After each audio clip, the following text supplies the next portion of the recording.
Uh-huh. Y'all looking for me? Yeah. Y'all looking for me? I don't think y'all looking for me. Cause if y'all see me, y'all in trouble. Yeah, y'all in trouble. Y'all see this? Then it's a nigga that's coming for your shit. And this ain't what you want to see. You don't want to see this at your door. You don't want to see somebody, here he is. Y'all don't want to see this at your door. You don't want to see it. I'm telling you right now, this ain't what you want. I know a lot of people think they ain't ready. You think you're ready, but you better be ready for this at your front door, at your car, or somewhere else before you say you ready. If you ain't ready for this, you ain't ready. It's hot as hell.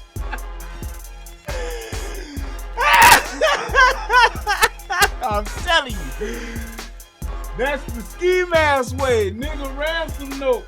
Far from handsome, but damn a nigga pokes more guns than roses. Hey, look. That ain't what you want to see in these streets on today. And I want to know if that's where we at. Y'all got to tell me. We gonna talk about it today. I'm just saying. We could be there. I don't know if we there, but it's on the table. Let's talk about it. See what's up. It's getting crazy out here, man. We some weeks into this thing, and I don't see it coming out no time soon. I just don't see us coming out no time soon. I just don't. I think that we are being eased in for the long haul, and I'm thinking at least 6 months before we see some change. I don't know if people gonna go back to work, if they're gonna open up the stores. I don't know, but I'm just saying this here is looking wild, guys. It ain't looking good, and I just want everybody to be ready. I'm telling you, right? Old man Grey Wolf said, I hope you're ready for the barrel end of my 1933 Mauser if you have my front door with a mask. That's what I'm talking about. Y'all ready for that? Wait, hold on for a second.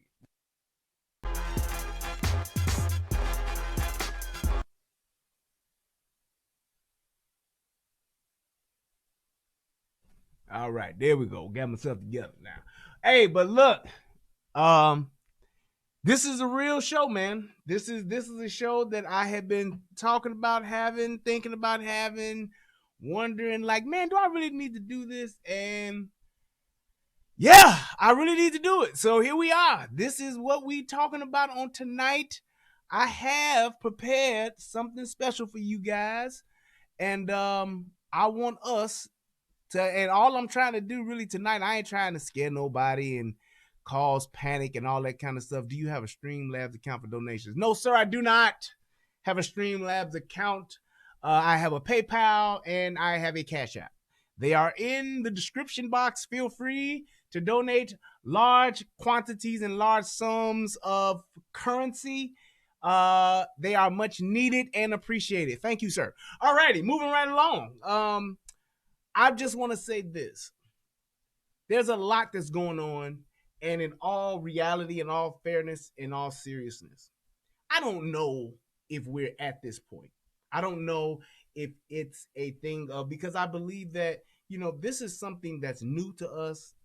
This is something that it's never happened before on this level. And like I've been telling everybody I've been talking to about this vibe of the country right now, it reminds me a lot of 9/11. It reminds me a lot. I mean, it just reminds me of 9/11 so much. And one of the things that I can take away from 9/11 and that I remember was that 9/11 happened and terrorists and Bin Laden and all that, and the conspiracy theory about this all being an inside job, all of that happened, right? And we can speculate and talk about that till the cows come home. What I do know is this. After 9/11, the country was never the same. The country that we're in today, we are, and at the state we were before COVID-19, that state of that country, of our country, was fallout from 2001. September 11th, 2001. It was a direct fallout of that. Where we at as far as flights and how we go through the airport, an entirely new branch of government, the Homeland Security, all of the Patriot Acts, and uh, um, um, all of the spy laws that were put into place. We sacrificed a lot, and we gave up a lot because we were afraid. And I believe that this is, because it's something new. It's never happened on this level before. It's really right now, like I said the other night on the broadcast, we're like at the end of the first quarter. If this was a game, this was 4 quarters, this was football or whatever, we're like at the end of the first quarter. We still got the second quarter, halftime, the third quarter, and the fourth quarter is to go through.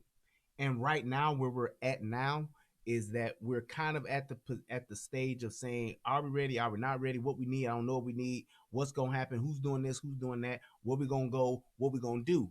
So because of that, I think that it puts American citizens, it puts us all on the edge of our seats, if you will, and we're all watching TV. We're watching, what Trump is saying. We're watching what Fauci is saying. We're watching what our government is saying and telling us to do because we don't know. And to some degree, the government really doesn't know. And it's not a thing of saying, and like one of the things I was having a conversation with my uncle about this a while ago, and the other day actually. And one of the things that we were talking about was saying that this is all Trump's fault. Trump could have prevented all of this.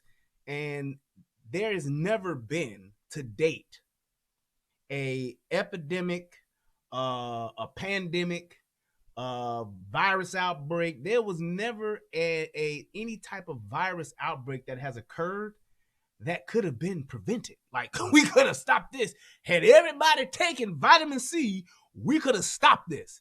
It don't work like that. It don't work like that. Now, there's some people who gets into the conspiracy theory about this shit and say, hey, this is going on because of the government. There's some evil scientist somewhere who actually did this, and I don't know about all that. What I do know is that this is here, and that this has become something that is crippling not just our country, not just our way of life. It's crippling the world.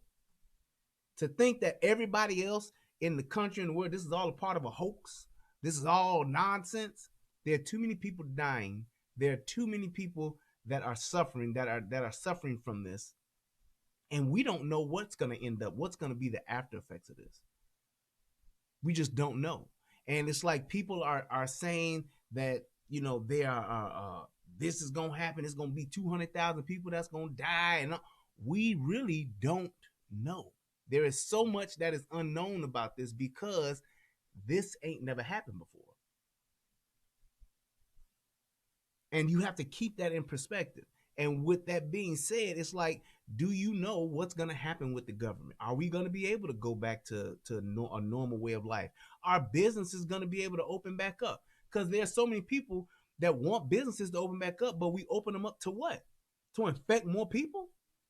Are we going to open up business to get our economy back on track at the expense of infecting more people dying, more people being in the hospital, but everybody's still going out and about? Do we do that? And it's like, if we do that, then what's going to happen? Are we prolonging the inevitable? So is it a thing to where we trying to cut this thing off and trying to say, hey, we can do this now and this can help save lives? I think so. But is there a best way to do it? I don't know. Because there are people at risk regardless. There are people that are going to get this regardless. We cannot stop the spread of this. Only thing we can do is stop the value. It's gonna go around. We just want to try to minimize as many people getting it as we possibly can, because there's no shot for it now. There's no way to really treat it right now. All people are trying to do is trying to wait it out. They're trying to ride it out. That's why people got to go and be quarantined for 14 days. So it's like, with that being said, it's like, what does happen? How long is our economy going to suffer? How long is our economy going to shut down? My wife just told me today, the restaurant Logan's, just said closed indefinitely. 260 some odd stores. We ain't opening back up. You got 10 million people in unemployment. What's going to happen 3 weeks from now? Yeah, I can see us still pretty much doing the same thing. But what about 3 months from now? What about 6 months from now? If we're still on this same path, if we haven't hit that plateau, and or did they say the top of the curve yet? If we ain't got there yet. So what is that gonna look like if our first responders are sick, our medical staff is sick? When those people and people are saying, like those people are in tough situations now. Shout out to all of the first responders, and shout out to all of the our medical personnel, all the nurses that are in like direct contact with this shit. Doctors too, but more so the nurses. The nurses, the orderlies, all of them, they are the ones that are really on the front lines in the trenches dealing with this shit. They're the ones that are really going to get it that we really don't want to get it. People are looking out, yeah, the doctor's going to get it and doctors got to get, yeah, I feel you, but the nurses are at more risk. The phlebotomists, the people that come by and check your vitals, those people are coming into contact more and more with these patients than the doctors are. Doctors really just go around and make sure that ain't nobody fucking up. The nurses are really the lifeblood of a hospital. They are the ones that keep shit going, that keep doctors on point, that keep doctors on the right track, keep their patients in they're the ones that are doing all of the day-to-day care.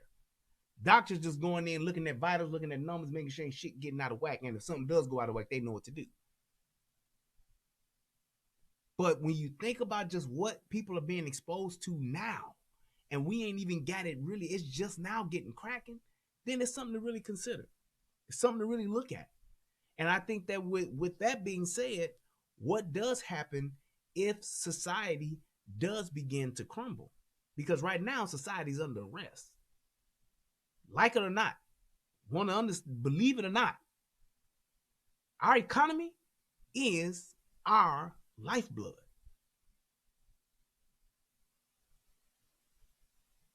I'm telling you, it is. And the fact that our economy is stopped, yeah, that's okay for right now. But how long can this go on? If the government is going to keep subsidizing everybody and keep, pretty much giving us money, okay, how long does that go on for? How long can the government sustain us in this economy where nothing's really like working? We basically are down to essential services. Plain and simple. And I also want to give a shout out to all of the IT professionals that are out there, because everybody knows that's in IT, it is a thankless job. And everybody knows that IT, everybody that's managing a server, hooking up a computer, taking a service call, whatever the case may be, we are the ones that's keeping all this shit going for y'all. So everybody talk about the first responders, everybody talk about the medical staff. God damn it, give a shout out to IT staff. Because IT at every company, if IT decided to go the fuck home, everybody's short. No, everything that we're doing right now, every essential service that we have right now is supported by IT. Tell me where I'm lying. Ventilator goes down, who you calling? IT. Computer not booting up in a hospital room, who you calling? IT. Doctor can't sign on to a PC, who he calling? IT. Police officer can't get onto his MCT, who's he calling? IT.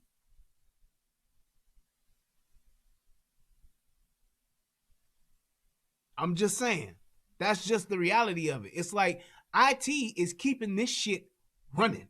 Y'all say what y'all want. I'm shouting out all my people. We the ones that's keeping this shit going for y'all. Everybody that's at home using Zoom is somebody running that shit. It's somebody making sure that shit don't go down. Everybody that's on Xbox Live, shout out to all my Xbox Livers, everybody out there playing that Call of Duty. Everybody that's out here, what are they doing? They logging into something. You own a computer, or a computer is supporting what you're doing. You working from home, IT is the one still going in. That's just the reality of this whole thing. So shout out to everybody that's in IT. Shout out to the server admins. Shout out to the hardware guys. Shout out to the people that's managing the Amazon web servers. Y'all let that shit go down and see what happens. So it's like there is, all right, niggas playing NBA 2K20. Yes, we keeping this shit together. Imagine this with everybody that's been in quarantine. Imagine this for 1 second. Imagine if there was no internet. Think about that. Think about if internet went down for not an hour, for a week. Just think about that. Take the internet out your life for 1 week. What you gonna do? You can't go nowhere, can't go outside, ain't no internet, no connectivity. Just imagine that. Imagine if a tower went down in your neighborhood. Wi-Fi is out. Comcast done turned off the internet. That's more essential than what you think. Believe it or not, there is still protocol in place for emergency services to operate without the internet. 911 can operate without the internet. It'll be difficult than a motherfucker, but they can still do it. That's why them radios is still on. Trust and believe. Them citywides, you need them. We need them. So just think about that. There is a level of support that is essential to our way of life. The internet is serious. So with that being said, I just wanted to look at where we're at, what we have right now, and my fear is this. If any of that stuff starts to go away, we in trouble. I'm going to tell you that right now. I need some lotion on my hands. If any of that goes away, we in trouble. Internet's up, we still good. People can still go to the store and get food. Hey, it's all right. Goods and services that are essential, you can get gas, that's still good. We okay. We can get medicine, it's all right. We got to keep that shit going. But let's just say, for instance, if there's a pocket or a neighborhood that don't. Look at the people who are at the gas companies, the electric companies. Shout out to all of them. They keep this shit going. My lights that are on. It's a motherfucker that got to keep going into work to keep this shit going. There are just some things that you can't get around where you got to have people in there to take care of stuff. And we need to actually shout them people out and appreciate them people. I'm telling you. You driving down the street, you see a Spectrum truck or a Comcast truck. Thank you. You see a utility truck, a Commonwealth Edison, or People's Gas, People's Energy, whatever it is. Thank you. That goes a long way. You know how we see, what do we do when we see veterans? I know what I do. When I see veterans, I see an old cat with a veteran hat on or something like that, or I see their naval stuff on, I always say, hey, man, thank you for your service. Whether he was a goddamn cook or whether he was a 5-star general, I don't know. The fact of the matter is he made a sacrifice to put his ass on the line for us to keep living the way we living. Yes, thank you for calling out the truckers. These truckers out here driving all this shit around, let me tell you something. If the trucks and the trains stop, we fucked. We are fucked. Trucks and trains, we fucked. Do y'all realize? Y'all don't realize how much stuff comes through trucks and trains. Them trucks and trains, if you can ground all of the planes, goddammit, ground the planes. Yep, Amazon can't deliver in 24 hours. That's fine. Fuck it. I don't care about that. Let them trucks and trains stop. We in trouble. We in trouble. Shout out to Chicago. Do y'all know that Chicago is like the train hub? Damn near every train go through the Chi. Yes. They done took the motherfucking chains off these truck drivers and said, fuck all that time shit, man. What is it? How long do truck drivers get to drive? Is it 10 hours or 12 hours so y'all gotta sleep? Y'all gotta document that shit? They like, man, fuck this. We in trouble. Y'all niggas drive until y'all feel it's good. Till y'all feel y'all can't. Shit. I'm telling you. Shout out to them truck drivers. All my brothers is driving them trucks. I love y'all. Be safe. Get your rest. But as my man Eddie Kendrick said, keep on trucking, baby. Yeah. Keep on trucking, baby. Yeah. Keep on trucking. I love y'all. Need y'all. Yes. I'm telling you, everything, man, on all them trains, man, if you look, I know in the city, it ain't nothing but train tracks in Chicago. Nothing but train yards in Chicago. All that shit is coming and going through there.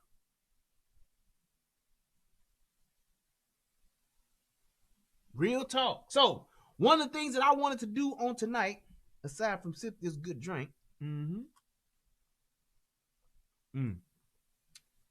let me tell y'all something.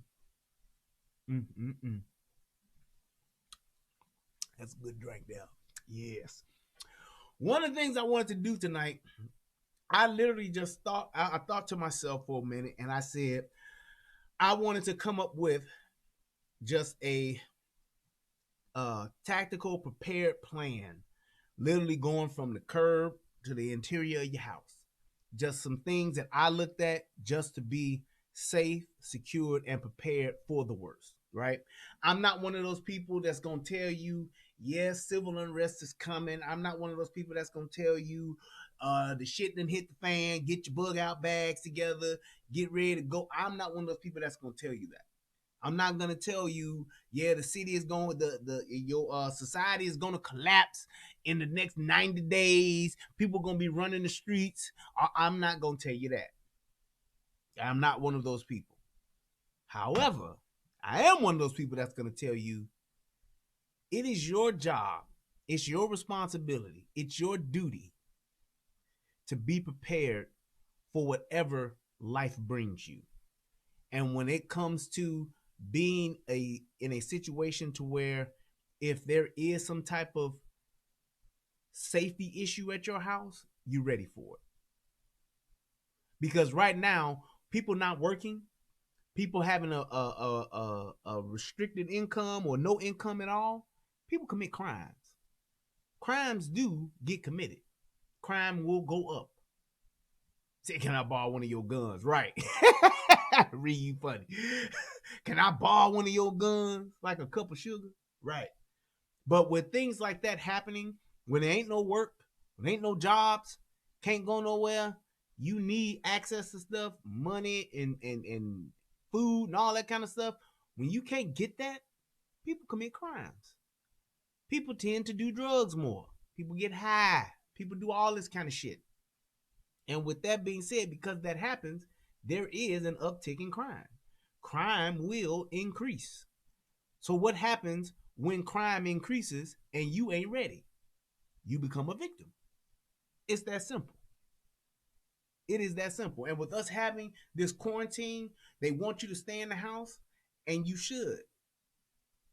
You should. It's not a thing. And there are people that are saying, oh, well, I just go to the store when I need to, and pretty much, no. You should only go to the store when you have to. Go to the store, get the stuff that you need so that you don't have to go every other day. Like, I'll go to the store now because I try to avoid the weekend. So, like, now, I don't do no weekend shopping. I'm not going out there. I'm not doing it. I go, if I got to go to the store, I'm going to go on a Wednesday evening, or I'm going to go early Wednesday morning or some shit like that. I just, hey, I can't come in. I got to come in a little late today if I got to go do something like that because it's less people out.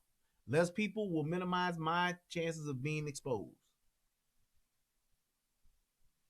So it's like now, just like this week, this is the first of the month. I didn't know this either. I heard it, but I completely forgot about it. My wife reminded me about this.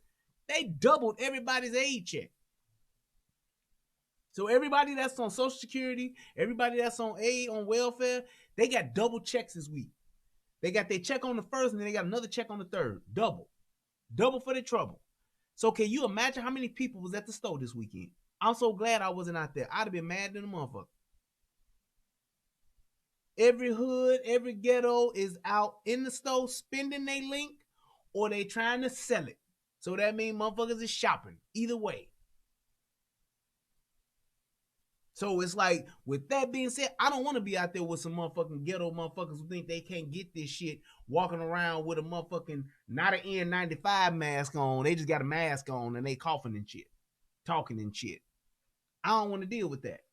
So I don't do my shopping on the weekends because I know that's when these hood motherfuckers gonna be out there.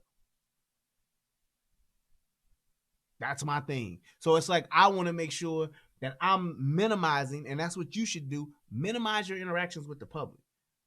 If you can't do it from inside your car, you don't need to be out there doing it. Go get you, if you ain't got no plastic gloves, get you some work gloves, get you some winter gloves or something. When you go out hitting the gas pump, when you're punching in your debit card number, whatever the case may be, have something on and take that shit off and leave it in your garage or leave it in your laundry area. Put that shit in the laundry in your washing machine. Wash that shit and dry that shit, and then you good. So, with that being said, I came up with a list of what I call 12, my list of 12 commandments, my 12 COVID commandments to be ready if worse things come to worse and if the shit does hit the fan. Not saying that it will, but I just want to be ready. That's all I'm saying. I would hate to be in a situation where shit goes left and I'm sitting there with the I ate ass face. Like, just give them the shit, baby. Just let them have it. No, they're not doubling the stimulus checks. They doubled the welfare checks. First, the first, everybody get paid. Everybody that's on aid and on welfare, they get their money on the first. They got double for their trouble this month. I don't know if they're gonna do it every month, but they got extra. Are they doing it for unemployment too? I didn't know that either, but I just know that they did get double aid checks. So yeah, if you was getting $800 a month for food stamps, you got 16. You got that 16 fever. Yep. So that's all. But let's go ahead and let's look at this. Let me see. Oh, wait, I gotta bring it up, don't I?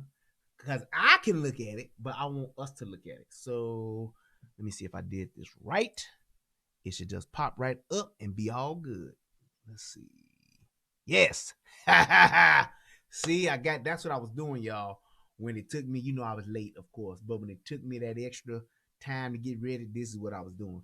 I was just going to read these off, but I figured somebody who's on the replay, maybe they want to see it and just to have an idea. Now, I'm not telling you, for all you motherfucking hardcore preppers that's on here, that's watching this, I'm not saying this is what you got to have.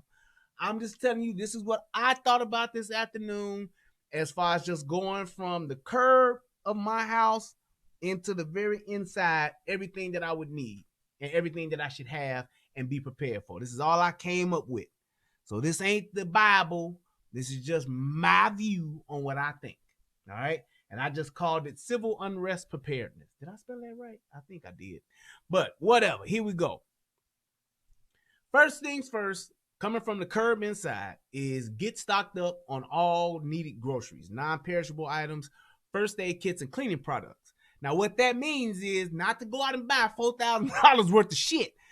I ain't saying that. But what I'm saying is getting enough essential food. Essential food. You ain't got to go out and get all of the shit, your bonbons and your ice cream sandwiches and all that. That's not essential. I'm talking about things that you need to sustain your body. Right? I'm talking about things like, you say us preppers will let you know if you missed anything. I know y'all will, Barbara. I know. I know y'all on. All y'all got y'all red pens out. Like, let me see if I can write this down. Wait, I'm going to put this up on the TV so I can see this whole screen and see if his black ass is fucked up anywhere. Because I'm going to tell him. So go ahead. I'm giving you time now to look at it. And if anybody got any questions about this, we can talk about it. Just let me go through it first. So when I'm talking about essential foods, I'm talking about things like Um, like it sounds crazy, but things where you ain't breaking the bank, like noodles, like rice and beans. And I can't remember. There's something. It's something about this shows that I'm not a prepper, but I do know a thing or two about a thing or two. There's something about rice and beans to where it's like they're both incomplete for sustenance until you put them together. It's some shit like I don't know if they call it a protein and it's like a half a protein or some shit like that. But what it does is when they're put together, it gives you that sustenance that you need to where your body can take that and be good off of it. It gives you enough protein to sustain yourself. It fills you up and all that kind of stuff. Yeah, it's something to where rice and beans, when you put them together, they make a complete meal that you need so that you can go and do what you need to do. Rice and beans are very cheap. The only thing you need with them is water. Now you can be fancy and you can get some chicken stock and all that kind of stuff, and you can get some spices and some seasoning and cook them up and make them good. But as far as just living, being able to sustain your body as food, to give you some food to where your body can use it, get the nutrients from it, and burn to give you energy, that's what that does. So rice and beans is very cheap. You can buy a 2 weeks worth or a month's worth. You could probably buy a month's worth of rice and beans, for you and a family of 5 for maybe $50, $100 at the very least. I mean at the most.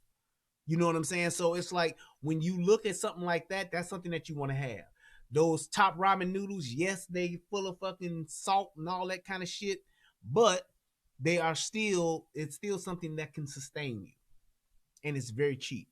So I'm not trying to tell people to go out and buy $80 worth of steak and $400 worth of prime rib. I'm not telling you to do that. I'm just saying those essential things that you can use to be able to keep uh yourself sustained, where you can have water. Don't count on the water to be on. Exactly. And everybody said in my last video I talked about, if the water ain't on, what you do? What are your 2 sources of water if your water gets turned off? I see if somebody remember from when I said it last time. If your water gets turned off, you still have at least 2 sources of water in your house. What are those 2 sources? Somebody help me. Somebody help me. Help me. Help me. Help me. All right. So, no, not River Lake. Thank you, John from New York. Thank you. Bottled water, of course, but if you don't have bottled water, you can hit your hot water tank and your toilet, the basin of your toilet. And most people have more than one bathroom, so you got those basins of your toilet and your hot water heater. Those are 2 sources of fresh water that you have in your house at all times. All right, so always remember that. Yep, and if you know the water's gonna get cut off, you are right, John. If you know your water's gonna get cut off, you fill your tub. You fill your tub up first. They tell you the water's gonna be cut off in 1 hour. Don't get a bunch of little bottles and start filling the bottles up from the faucet. No, you fill your tubs up first, and then you take the water out of your tub. That's what you do, and put them in bottles and containers if you can. That's how you do that. All right, if you don't have no bottled water. So, but yeah, all your non-perishable items, your beans, your rices, your noodles, and all that kind of stuff. You want to have those. Also, your first aid kits. If you don't have a first aid kit, you need your ass beat. But if you don't have one, you still need to go out and get yourself one. Go to Walmart, go to Amazon and order one. It might take you 6 months or about 3 weeks before you get it. I think that might be one of those essential things they'll deliver faster on their normal times. But either way, get one of those. Yes, pasta is good too. But get you a first aid kit. First aid kit ain't just band-aids and triple antibiotic. It's not just that. You gotta have some gauze. You gotta have gauze pads. You gotta have the ACE bandage wraps. You need to have tourniquets. If you have, you need to have quick clot. And also, I learned this from my homeboy. My boy Josh told me this. He's an army medic. If you ain't got no woman that's still have a cycle, then you still need to get yourself tampons. If you got a first aid kit, if you get an IFAC or something like that, get yourself a couple of tampons and put those in there. You put those tampons in there. Why? Because tampons plug bullet holes. I didn't know that. My man educated me. He said, yup. He said, if you don't have no quick clot, get a tampon. Put you some tampons in your IFAC. Put you some tampons in your first aid kit. I was like, damn. He said, yeah. He said, what do? You insert it in there, pull that joke out, boop, the little applicator, put it in there, pull it out, boom, you got your whatchamacallit in there. So if you have a first aid kit, put you a couple, 2 or 3, or 4 if you can fit, put tampons in there. Tampons will help plug bullet holes. Yep. All right. Good tip. I just learned that maybe about a month ago. Didn't know that. People will go out and get quick clot and all that kind of stuff. That's great. But if you don't have that, bam, tampons. All right. Also, you want to make sure that your first aid kit has aspirin, ibuprofen, some type of meds like that. You also want to make sure it has what's the red shit called? Goddamn, iodine. You want to make sure it has iodine packs. If they don't have it, get you one and build it. Get you order all the different stuff you need. If you can't find a kit that has it all, and order it and put that in there. But you want to make sure you have aspirin. You want to make sure you have your Tylenols or whatever, your Advil, all that kind of shit. You want to have some of those in there. All right, especially for those of you that have children. You got a kid and shit is fucked up out in the world. Kid gets a fever. Well, you need to stop the fever, to ease the fever. You need aspirin. So you want to make sure that you have those type of things. If you can go out to the store and get you some children's Tylenol, get you some children's Motrin, something like that, have that in your first aid kit. Have that in your first aid kit. Yep, baby wipes too. You also want to make sure that you have gloves in your first aid kit. Okay? Gloves in your first aid kit. Absolutely want to make sure you have those in there. At least a few pair. And being smart, what you should have is a first aid bag that you can put all this stuff in there in one spot.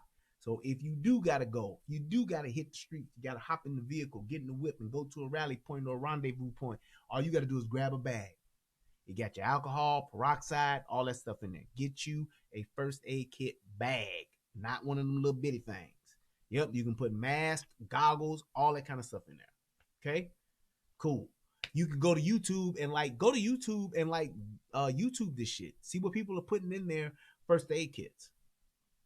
And get one of those ready. First aid bag. All right. Next, cleaning products. Cleaning products. If you can, now a lot of people will get your Comet, you get your bleach, you get all your cleansers and all that kind of stuff. If one of the biggest things that you should definitely make sure that you have as far as cleaning products is distilled vinegar. Distilled vinegar and water is a cleaner. It's a disinfectant. All of that good shit. It's a poor man's way. You can get a gallon bottle of distilled white vinegar for less than $2 or just about $2. Telling you, all right? Make sure everybody should have some distilled white vinegar in their house. It is a cleaning product. And it tastes good on some salad with some olive oil and a little salt and pepper. Get your little bit of garlic salt on there. Get your cucumbers and your lettuce and your onions stirred on up in there. It's good for that too. We'll put your little cap full on some greens. You ever did that, huh?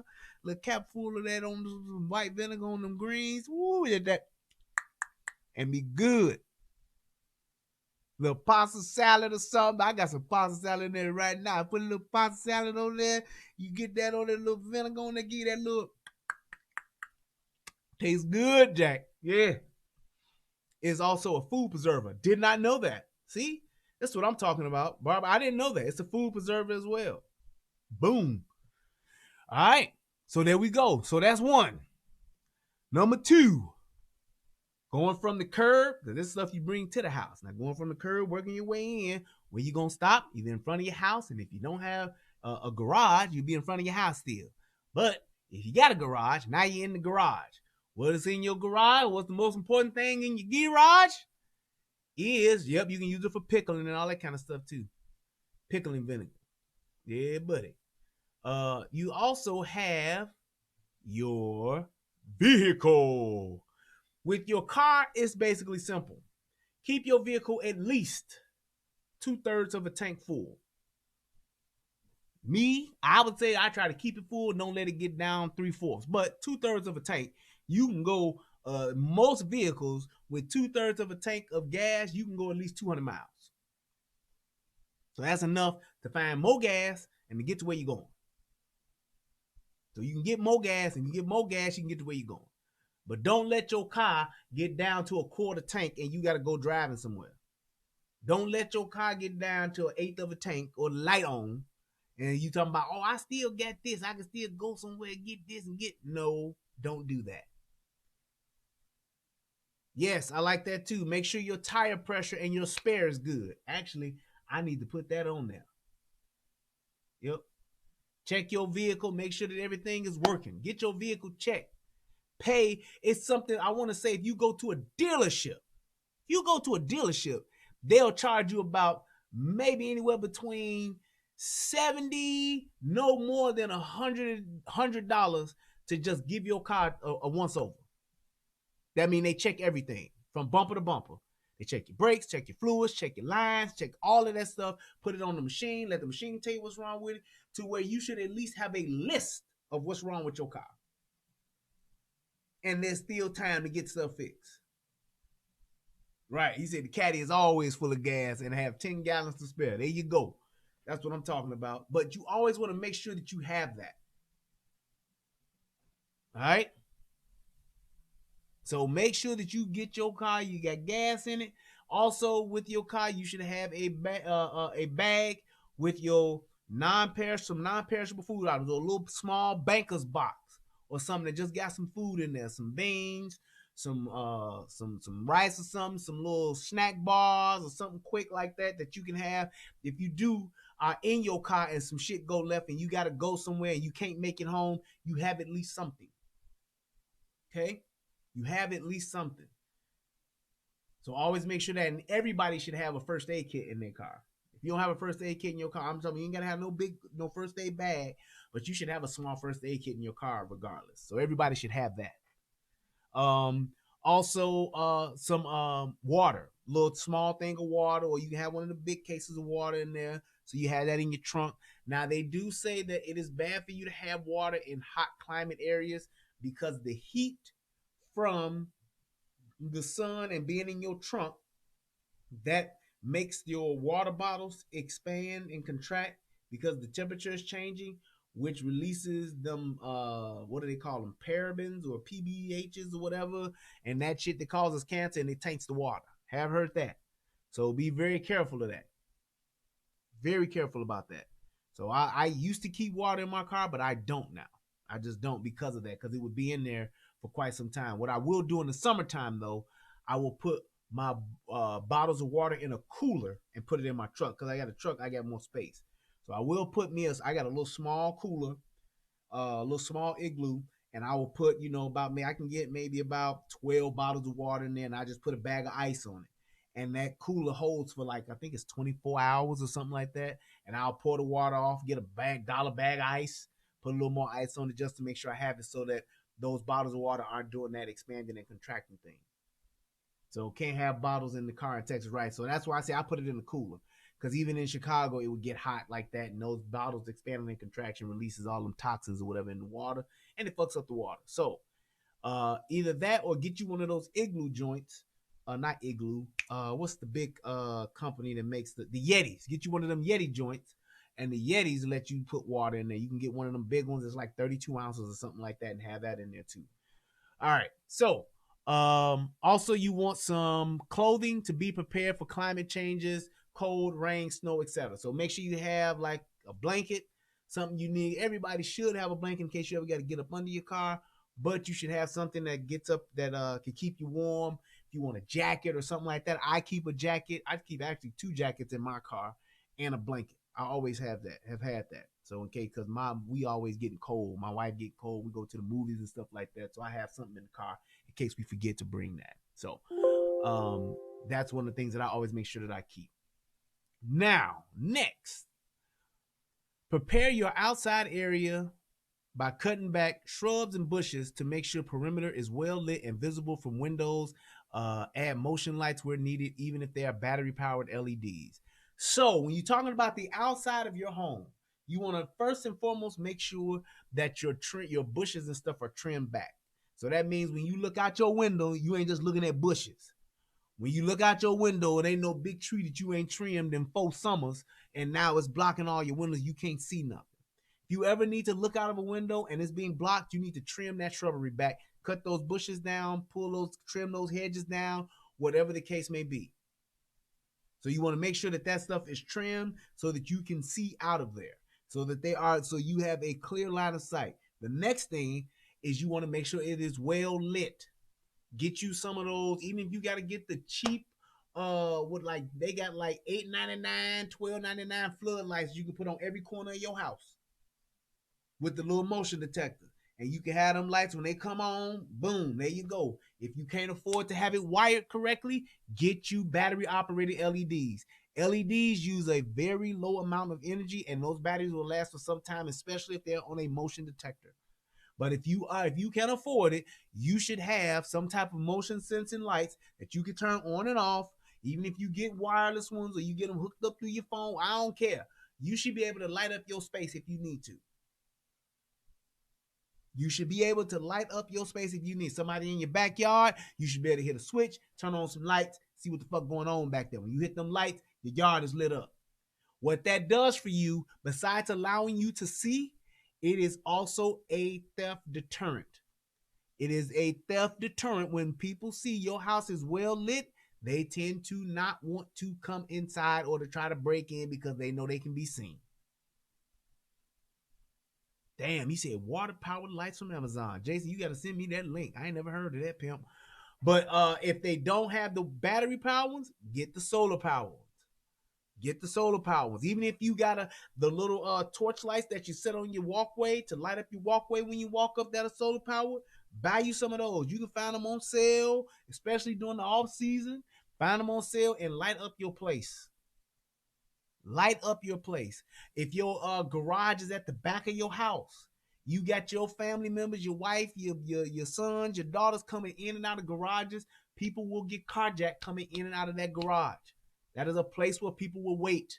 If you have an alley, they will wait in the alley, wait till you hit that garage door to come in or to go out, and will meet you with that iron. So keep those places well lit so that those people, when they do see you pulling in, they see them lights come on. They're like, oh shit, it's too damn bright back here. Everybody see everything. That also helps if you got to go out. You got to shoulder up that rifle. You got to grab that handgun. You got to go outside. You need to be able to go outside and be confident that you can see what's happening out there so you can either know who to shoot and know who not to shoot. There was a story I read maybe about 2-3 years ago. A father shot his son coming in the house. He was coming in from outside, and he thought he was a burglar, and his father shot him and killed him because he couldn't see who he was. He thought he was a bad guy. Thought he was a bad guy. Happens. So it's like keep yourself, keep your area well lit. Yes, I will. I will do that, sir. Let's see. So you cut back your shrubs and bushes. Make sure your perimeter is well lit and visible from windows. Add motion lights where needed, even if they're battery powered LEDs. Number 4, get a camera system in place like the Costco DVR systems, or one of the things that I've been researching is the Blink camera system. I've been seeing a lot of people swear by those Blink systems, those Ring doorbells, all of those camera systems. And also I put in there set up by Geek Squad or an AV specialist if you are not tech savvy enough to do it. If you ain't tech savvy, stay in your lane, pay somebody to do it so it's done right. Don't go get your local jackleg neighbor who think they know about computers. Get you somebody who know what the fuck they doing, not somebody who everybody tell you they work on computers. I fix computers. Yeah. If them motherfuckers ain't got no job doing it, if they don't know that shit and can't prove to you that they know what they doing, get your shit set up the right way and pay a professional to do it.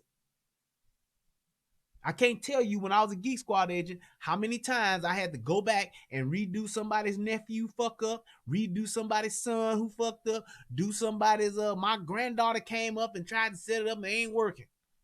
I can't tell you how many times I've had to go back and redo somebody's stuff because they didn't know what they were doing. So you don't have to break and that's what I put in parentheses.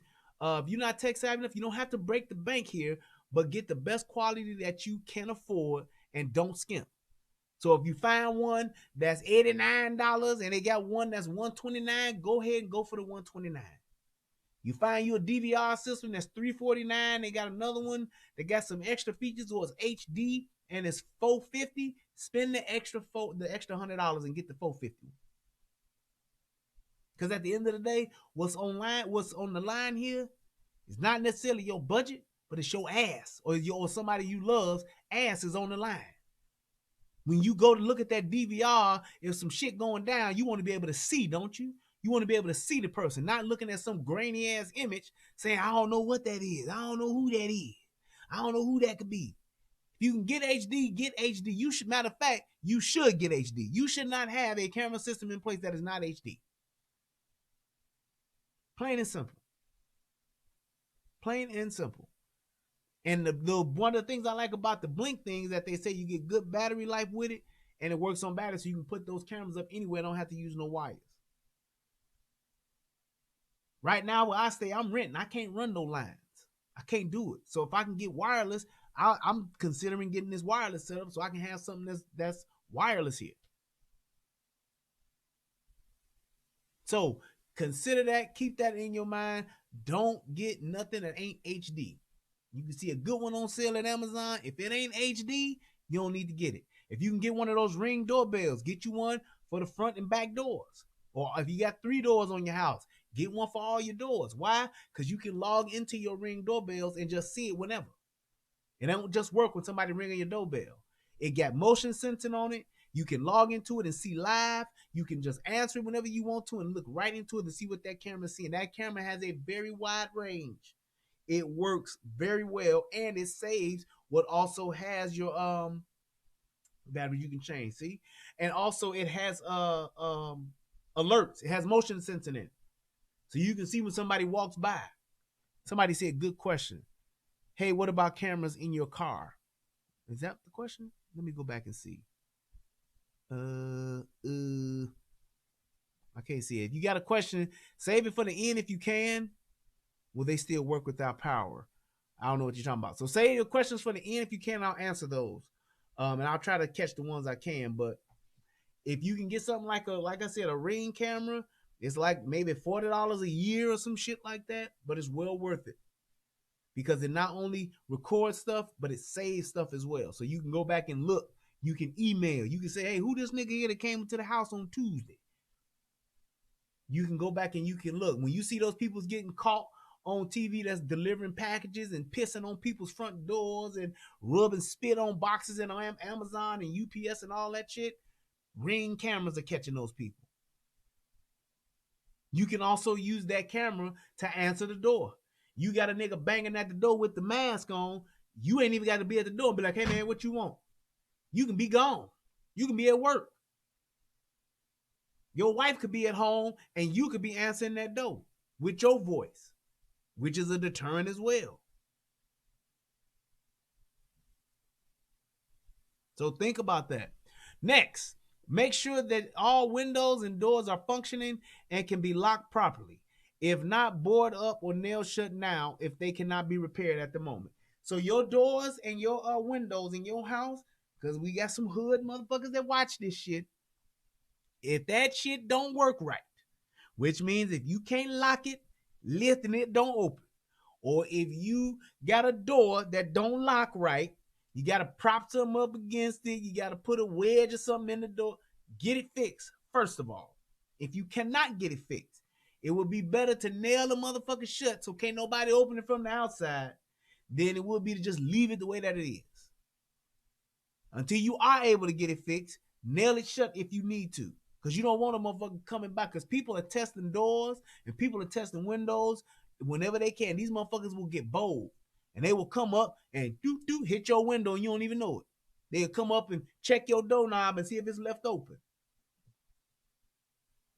I thank God that my wife got OCD because she go and check every motherfucking door and lock every night. I ain't gonna worry about it. Set my watch to her. At 8:30, she closing shit up and locking shit up. I love her for it. Because even though I stay ready, shit, I still want to I need time. Shit. So keep that in mind, which leads me to my next point. Dogs. Not cats. Dogs are great early warning devices. They work 24/7, and if they are a working or protection breed, they can be a great security enhancement if well trained, which means you can sick a dog on a nigga's ass. I bet you if you got a motherfucker coming in your door, breaking in your car, or cracking a window or some shit like that, or kicking in the front door, waving the fofo, it's good to be able to send your dog after that motherfucker and say, "Get him, Daddy," and let that dog buy you some time to get in position, to get your gun, whatever you need to do, shoulder up your rifle. You need that. Dogs have superior hearing and smell. They can smell when a fuck nigga getting close. They can hear when a fuck nigga getting close, and they will bark. When you hear your dog, you see them ears perk up. Send that dog. I used to, man, our dogs that we had at my daddy's house, boy, our dogs, we be like, go. First thing we do, that dog get up and, like, go get him. Cane Corsos on the way, at the door, ready. By the time we got there, them Corsos will be ready at that door, ready to test some shit up. Come on up in here if you want to. You got to tangle with 2 Cane Corsos, goddamn it, before you get anywhere. So keep that in mind. You got them Corsos on deck or pit bulls, whatever the case may be, send them. You ain't expecting nobody, send them to the door. Go get him. Go get him. My dogs love to do that. Rest in peace to my dog Prime. I love that dog. But anytime that motherfuckers hear that door, boy, you be go get him. They were trained to do that. So when they hear somebody at the door, motherfucker knocking, ringing the doorbell, they automatically knew I'm there. I'm at him. So think about that. Even if you got one of them little foofy dogs, that's what my wife calls them, the foofy dogs. If you got one of them, at least they'll bark and let you know, I can't do shit, but I'm at least letting you know somebody outside. Arf, arf, arf. Bark, bark, bark, bark, bark, bark, bark. That's what they'll at least do. Give you a heads up. Next, test all smoke. You see how now we working inside the house now? We getting inside. Test all smoke and carbon monoxide detectors. Now, shout out to my brother Tommy, who always talk about these motherfuckers who just let their shit beep, beep, beep. Because you're spending so much more time at home, especially in these days, you want to make sure that your smoke detectors got fresh batteries. You want to make sure that your carbon monoxide detectors got fresh batteries in it. Because the more likely you're at home, the more likely you are to fall asleep with a lit cigarette. The more likely you are to leave something on the stove cooking. The more likely you are to not turn something off and something get to burn or catch on fire. You might be smoking your weed. You might fall asleep and the ash from your weed might fall onto something and set the house on fire. You wake up, sweet baby Jesus, there's a fire. You want to be able to get up out of there because ain't nobody got time for that to be burning up because you got bronchitis. Okay? So think about that. Make sure your batteries are changed. If you ain't changed the battery, go push the little button. Get your ass up on the ladder. Don't be sitting there talking about, I'm waiting on the ladder. I got to get a ladder. I've been trying to remember. Get your ass up tonight, after you watch this video. Get your ass up. After you click the like, after you click the subscribe button, go get your ass up and go check your smoke detectors. Walk around the house. Take you 10 minutes. If that. Beep, beep, beep, beep. If it beeps, you good. Beep, beep, beep. If it's already beeping, beep. Take your ass to the Walmart. Take your ass to the Walgreens. Get you some batteries. 9 volts. Replace the motherfuckers. Have you some extras. If you got 4 smoke detectors, don't go buy 4 batteries. Buy 6. Buy 8. So when they do go out, you already got one that's still there. A battery will sit up in storage for 5 years now. You ain't got no excuse. Yes, Falcon, thank you for that. Check your fire extinguisher. If your fire extinguisher is out of date, buy a new one. Still keep the old one, but buy a new one. If it goes out of that warranty date, get yourself another one. Worst thing you want to have to do is have a fire, go to the fire extinguisher, push that button, and no shit come out, but some dust. There ain't no extinguishing going. Okay? So make sure that you have that as well. That's 2 things I need to add to this damn thing. All right. Also, make sure your flashlights and radios that are battery powered or solar powered are tested and working properly. A lot of times we'll have equipment that's not tested. A lot of times we'll have equipment that we haven't checked, and then when we need it, it's fucked up. I had to buy some of those little torch lights, those little lantern lights, because the ones that we had didn't. The one we had, it didn't work. So I went and I looked, checked it out, and said, "Yep, I'm gonna buy some batteries to go with it." Even though they came with batteries, I wanted to have batteries just in case. So make sure you have that. Make sure you have those in place. So when the shit do go dark, you should have one by your bed, you should have one in your kitchen, and you should have one by your circuit breaker. People don't realize that. You should have one in those 3 places: your bedroom, by your in your kitchen, and by your circuit breaker. A lot of times your circuit breaker might get tripped and you be looking for a flashlight. If you know that there's one there, all I gotta do is make it to my circuit breaker because I know I got a flashlight hanging right there. Get you a little hook, get you one of them little 3M hooks, and put you one right next to your circuit breaker and make sure it's hanging right there. Now, great question there, Trucker C. If you can afford a generator, get one. Ain't no question about that. If you can afford to have a generator, get one. If you can afford a whole house generator, you can spend you $5 to $8 grand and get you one of them put in, do it. If you can afford one of the little small ones that you gotta do it. You can afford a generator, get you a generator. Definitely. Let's see what's next. Weapons check. Now this is where it gets good. Yeah, buddy. I know everybody's been waiting on this part. Waiting on the good part, baby.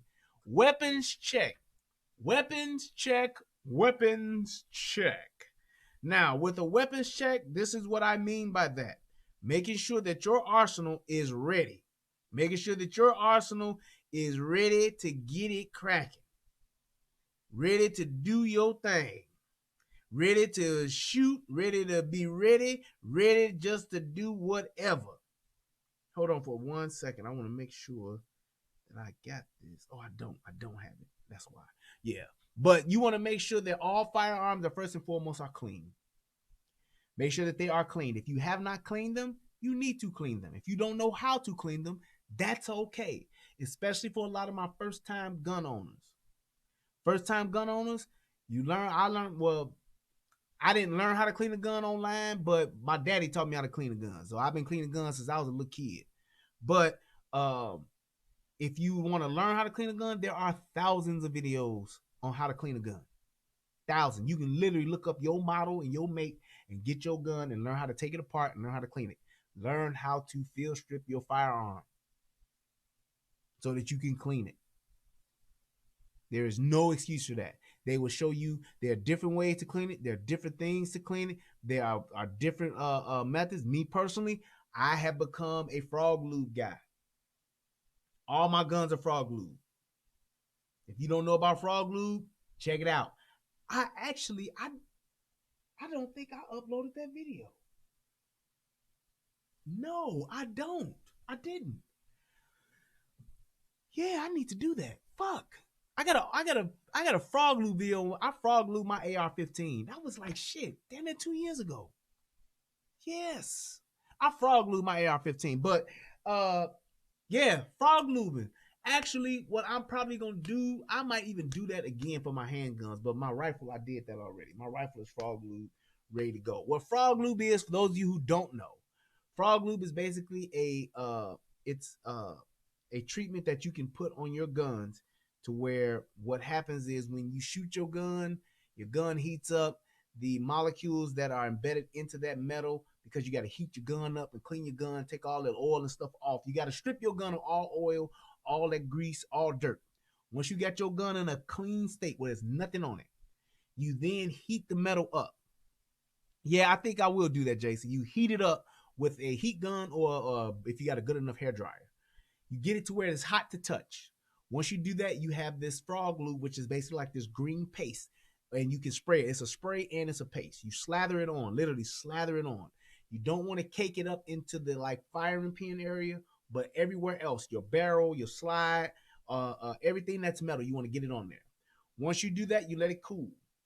What I do is I do it twice. I put it on, let it cool, heat it back up, do it again. Heat it back up, do it again, let it cool. Then once you do that, you take it and then you let it get back to room temperature. You take it and you literally take a microfiber cloth. You're going to wipe all the excess off. You wipe it off and your gun is literally frog glue. The next time you go shoot, even if you're shooting the dirtiest and the filthiest, cheapest ammo you can find, bang, bang, bang, bang, bang. If you shoot it, you know how you take your field strip your gun, how you got all that filing and shit in there. You're going to see that, but you'll be able to take a microfiber cloth and literally wipe it off. YouTube frog glue and you'll see what I'm talking about. The shit works. I've done it myself. All my guns are frog glue. So I swear by that shit. That shit works. It's very easy to clean your guns. You go to the gun range. All I do when I go to the gun range, when I come back home, I take the little rifling thing with the cotton swab, hit my barrel, take my microfiber cloth, clean microfiber cloth, wipe out all of that stuff, the fouling and stuff, comes right off, boom, put my gun right back together, I'm good to go. Perfectly clean, no problems whatsoever. But yes, I got my rifle, I did my rifle, and I never uploaded that video. I will do that. Also, clean and loaded. Now, I am a person who believes in one in the chamber. I got a video talking about it. I believe in having one in the chamber, having all your magazines loaded. I just brought some new magazines, but I keep all my magazines loaded. This is one of my things I bought. I'm actually going to do a video about this, about my case, but bam, 30 round mag, Glock mag, second Glock mag. I keep these loaded. All my magazines are loaded. If your magazines ain't loaded, you need to buy ammo to load them. Keep your magazines loaded and keep your magazines together so that if you need to grab something in a hurry, you can grab it. All right? But I'm putting all this stuff together. Also, what I got is a flashlight that I use, that I keep on the side of my bed. This is my flashlight that I have. So if I do hear that bump in the night, I can grab my gun, grab my flashlight, and I can go hit these rooms, see what's happening. Okay? So I make sure I have that. So you should have a flashlight in your bed, like I just mentioned. Also, when you're talking about your weapons check, you got if you don't have enough ammo, make sure you get ammo. If you have multiple calibers, that means you got 40, 45, 9mm, all that good stuff, 223, whatever you shooting, make sure you have enough ammo for at least your magazines to be filled. If you have an AR-15, you should have at least 3 magazines. 1 to go in, 2 to put on somewhere. You can put 2 magazines in your back pocket if you ain't got no gear. If you don't have no plate carrier, if you don't have no tactical pants, you can at least with a pair of jeans, you can shoulder your AR-15 and you can take those 2 extra mags, put them in your back pocket. Your handgun, whether you got a Glock 17, you got a Beretta, whatever the case may be, you can put those magazines, them extra magazines. You should have at least 3 magazines, 1 for the weapon, 2 on the outside, just like with these. That was my Glock. This is for if I'm carrying my Beretta. If I'm carrying my Beretta, boom, I got my mags right here. I don't have to switch them in and out. I got 1 for my Glock, and I got 1 for my Beretta. So whichever one I'm carrying at the moment or that day or whatever, I can just grab this and go with it. This is small enough to where you can keep it in your car. I can take one of these, put it in my car, put it in my safe in my car, or my glove box and lock it. Small enough to where I can do that. I can lock it, keep it, boom. Folds over like that. You can tuck it somewhere, put it under your seat or whatever, and you can have it just in case. Just in case. But that's what I got. All right. Now, what else do I have on here? You got your rounds. Now, extra ammo. What I do with extra ammo, and I just got some in. Yeah, man. Just got my box of ammo, baby. I just got this in last week. I got to add some new magazines that I got to fill. But make sure that you have your ammo. If you got ammo, don't keep it in them boxes.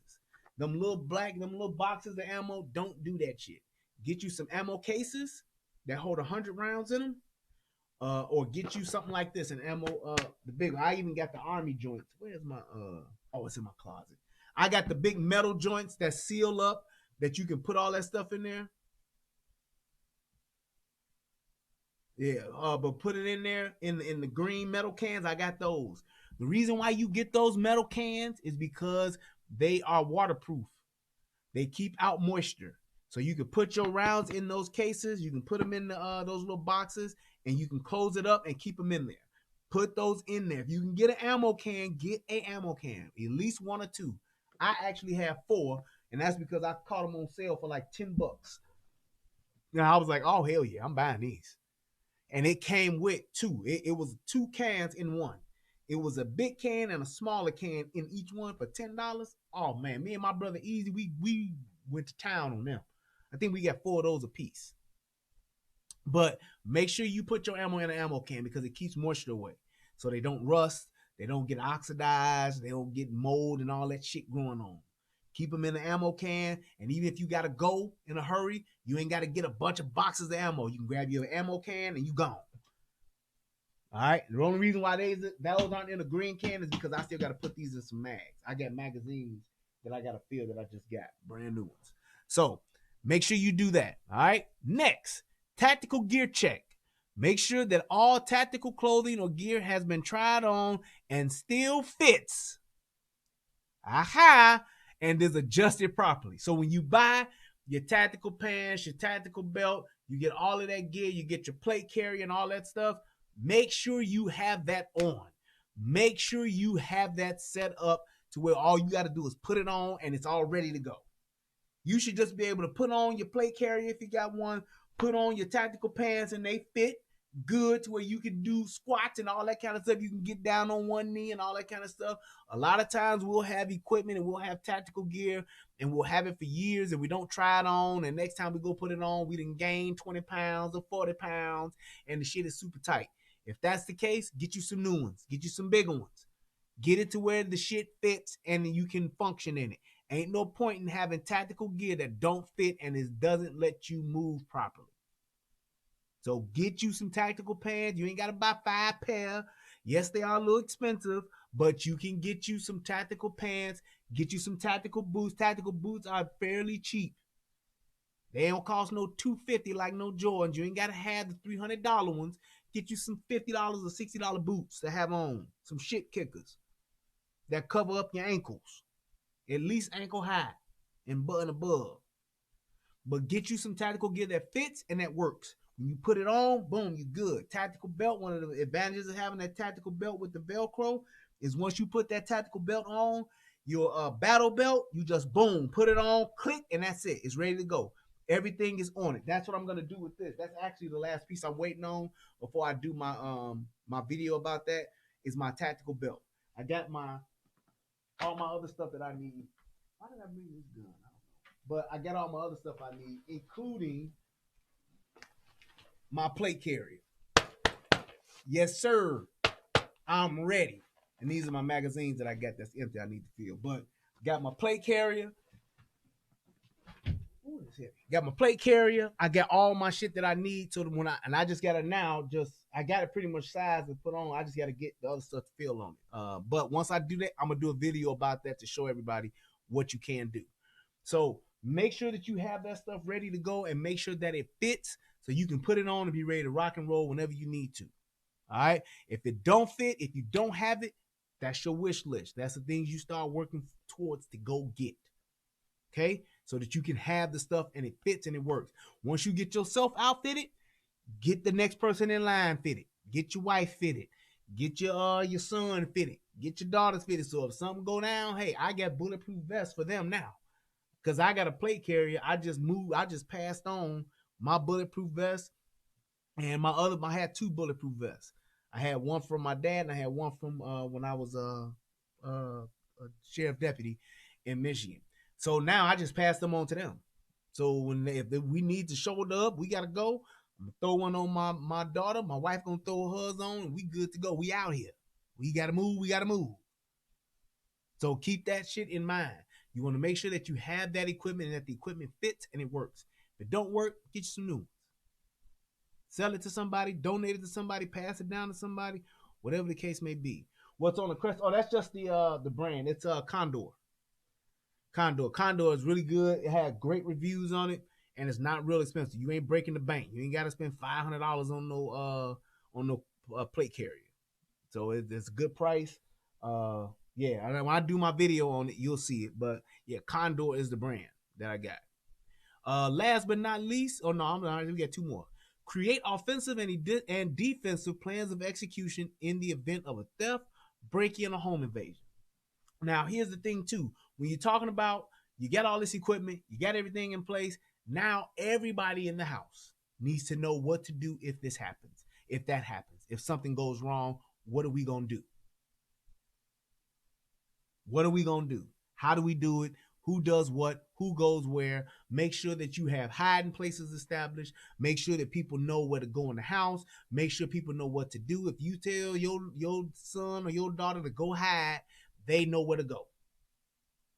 They know where to go. They know where to get to. They know where to, if it's under a bed, in a closet, crawl space, run outside, or whatever the place may be, have those places established. If they need to leave the house, if you tell them to go hide, or if you tell them to get out, they know how to open up a window and climb out, run to the neighbor house, to go get help, whatever the case may be. So if you give that command and you tell them this is what they do, they know what to do. Because if something goes left, you want to be able to say, hey, get out.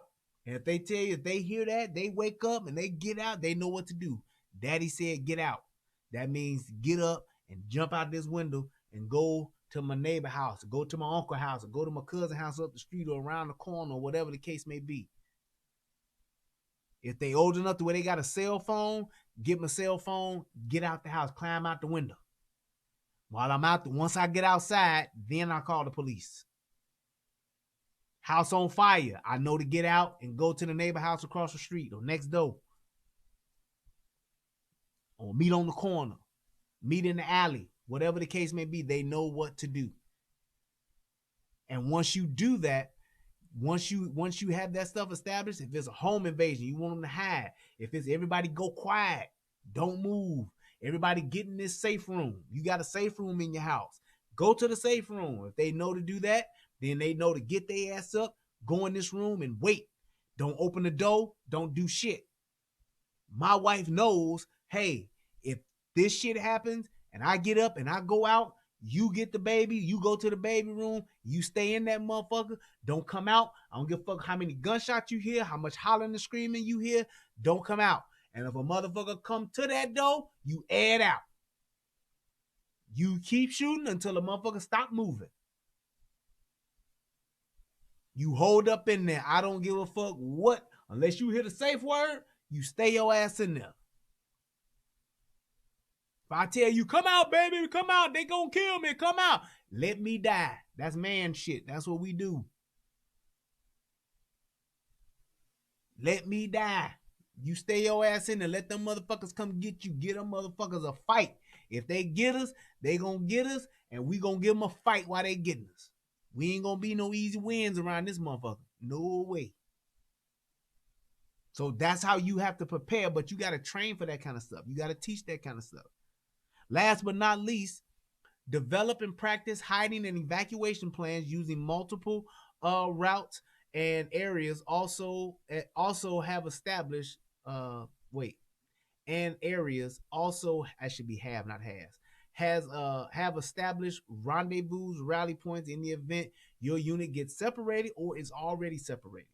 So basically, if you ain't home, if half of you is here at the house and half of y'all out in the streets, I know what's happening. Somebody call me and tell me, my neighbor called me and tell me my house is on fire.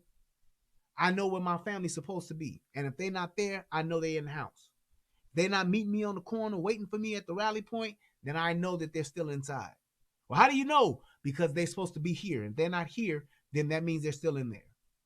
My kid may have confused the get out with hide. They could be scared and they could be hiding in the space they ain't supposed to hide. Because everybody know when there's a fire, you're not supposed to hide, are you? No.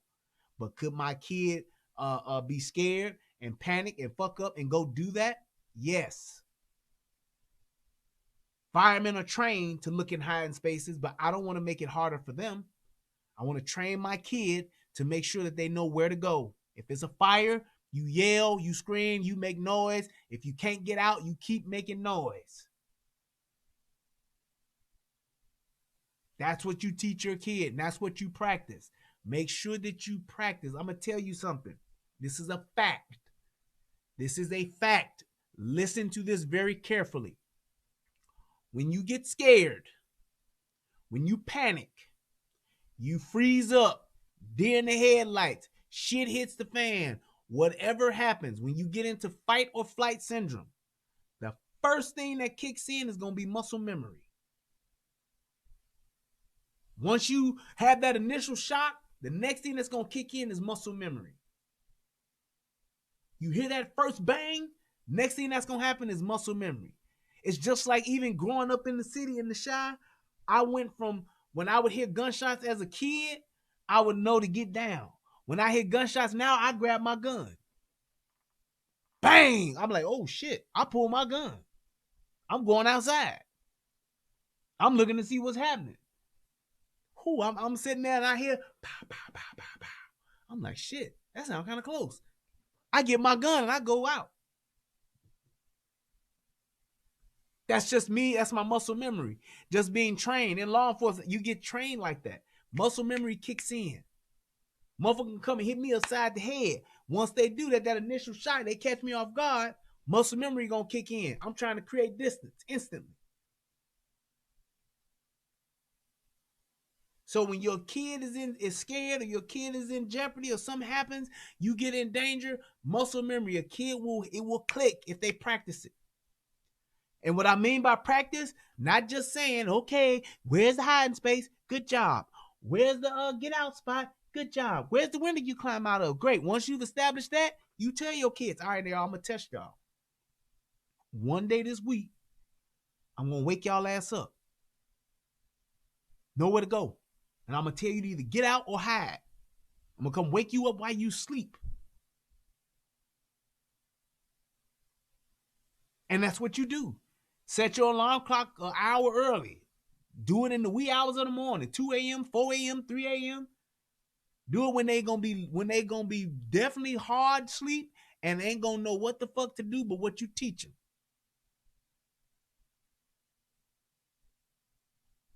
That's what you do. That's what you do. Have them get to the point to where they know what to do. Have them get to the point to where they know, shit, daddy scared me and mommy scared me, woke me up. It's a fire. I gotta go here. Cool? Now, I see in here where LLT says, Brian, I'm in CT. Stop panicking. I don't know what that means. Do you care to elaborate, sir? And explain to me what that means. If you got questions that I didn't get to see earlier, go ahead and put them in there right now, and then we'll wrap this up. If there are none, but yeah, I don't understand what you're saying when you're saying stop panicking. I don't know. You saying you in? I guess you saying you in. I'm gonna say, try to figure this out, but please put it in there. I'm in CT. Is that Connecticut? And then you saying stop panicking. You say I can tell ADHD. What does that mean? I can tell ADHD, attention deficit or hyper disorder or some shit. I don't know. I have no clue. But matter of fact, sir, do you want to call in and explain to me what you're saying? I guess you can do that. Well, you let me know. Anybody else got any questions? Attention deficit, hyper, right, activity disorder. That's what I thought they saying, but what is, I don't get that. You just saying that to be saying it? What the hell? I have a question. Here we go. Somebody got some goddamn sense. What can people do if they don't have guns? If they don't have guns, they need to marry somebody or get engaged or get laid up with somebody who does. No, but seriously, if you don't have guns, I mean, there's only so much you can do. You can use, there are other forms of weapons. There are knives, bats, sticks, poles, golf clubs, bats, whatever you can get, and have that kind of stuff around your house. I mean, that's what I did before I started carrying a gun. But I mean, what can you really do when you're going up against the gun? It's like, how do you function with that? You're talking about close quarters combat now. So it's like, no, you cannot borrow one of my guns. You can borrow some sugar, you can borrow some eggs, but you can't borrow no guns. But when you're talking about just getting prepared that kind of way, then yeah, that's what you can do. You can try to say, well, look, I can, give me some knives, give me some pepper spray. I can do that. Get you a taser. You can find one of those. Those are, basically some type of deterrent or something that can aid in you, slowing a person down that's trying to cause you some type of bodily harm. Get yourself in a self-defense class. You don't have to go and study Taekwondo for 10 years and become a Shaolin monk to learn how to protect yourself. Taking some basic self-defense classes, knowing what to do and how to protect yourself with keys. Get yourself some brass knuckles. There are plenty of things you can do if you don't have a gun or if you're just totally afraid of using guns. You can definitely do that. So just think about that and keep that in mind. Google self-defense classes in your area. Go to a class. Because what you want to be able to do is you want to be able to do the best you can against somebody or someone that's trying to do harm to you or somebody that is in your family. That's what you want to do. Cool? Anybody else got any questions? Be an example to relax. What does that mean? You see what I'm saying? LLT. You're just saying shit. You're saying be an example to relax. What does that mean to relax? What does that mean to relax? Or don't panic. This is not panicking. This is what I just said. Civil unrest preparedness. This is stuff that you should have in your house already. Do you have to do everything that's on this list? No, you don't. But this in itself is something that can have you prepare not just for COVID-19, but in case anything goes wrong. There are people who get their houses broken into day in and day out. Home invasions. That shit happens. So having weapons, tactical gear, all that kind of stuff, hey, this ain't for everybody, but for those of us that are concerned, those of us that want to be able to protect our family and our loved ones, that's not panicking. That's called preparedness. Just like when people talk about preppers. I'm not a prepper, but there are plenty of people who are. There are plenty of people who have canned goods, who do canning and do pickling and do all that kind of stuff because they don't want to be without food. They don't want to be without, yeah, I know he is. They don't want to be without, they want to be in a position to where they are prepared.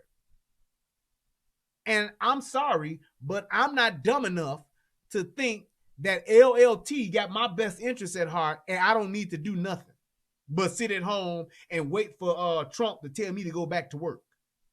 I'm not that dumb. You don't know what's happening, sir. Neither do I. Like I said in the beginning, I don't know what's going to happen with this. I want to have my family safe and prepared for the worst. I want to be able to be prepared for whatever. If don't nothing happen, I'm good.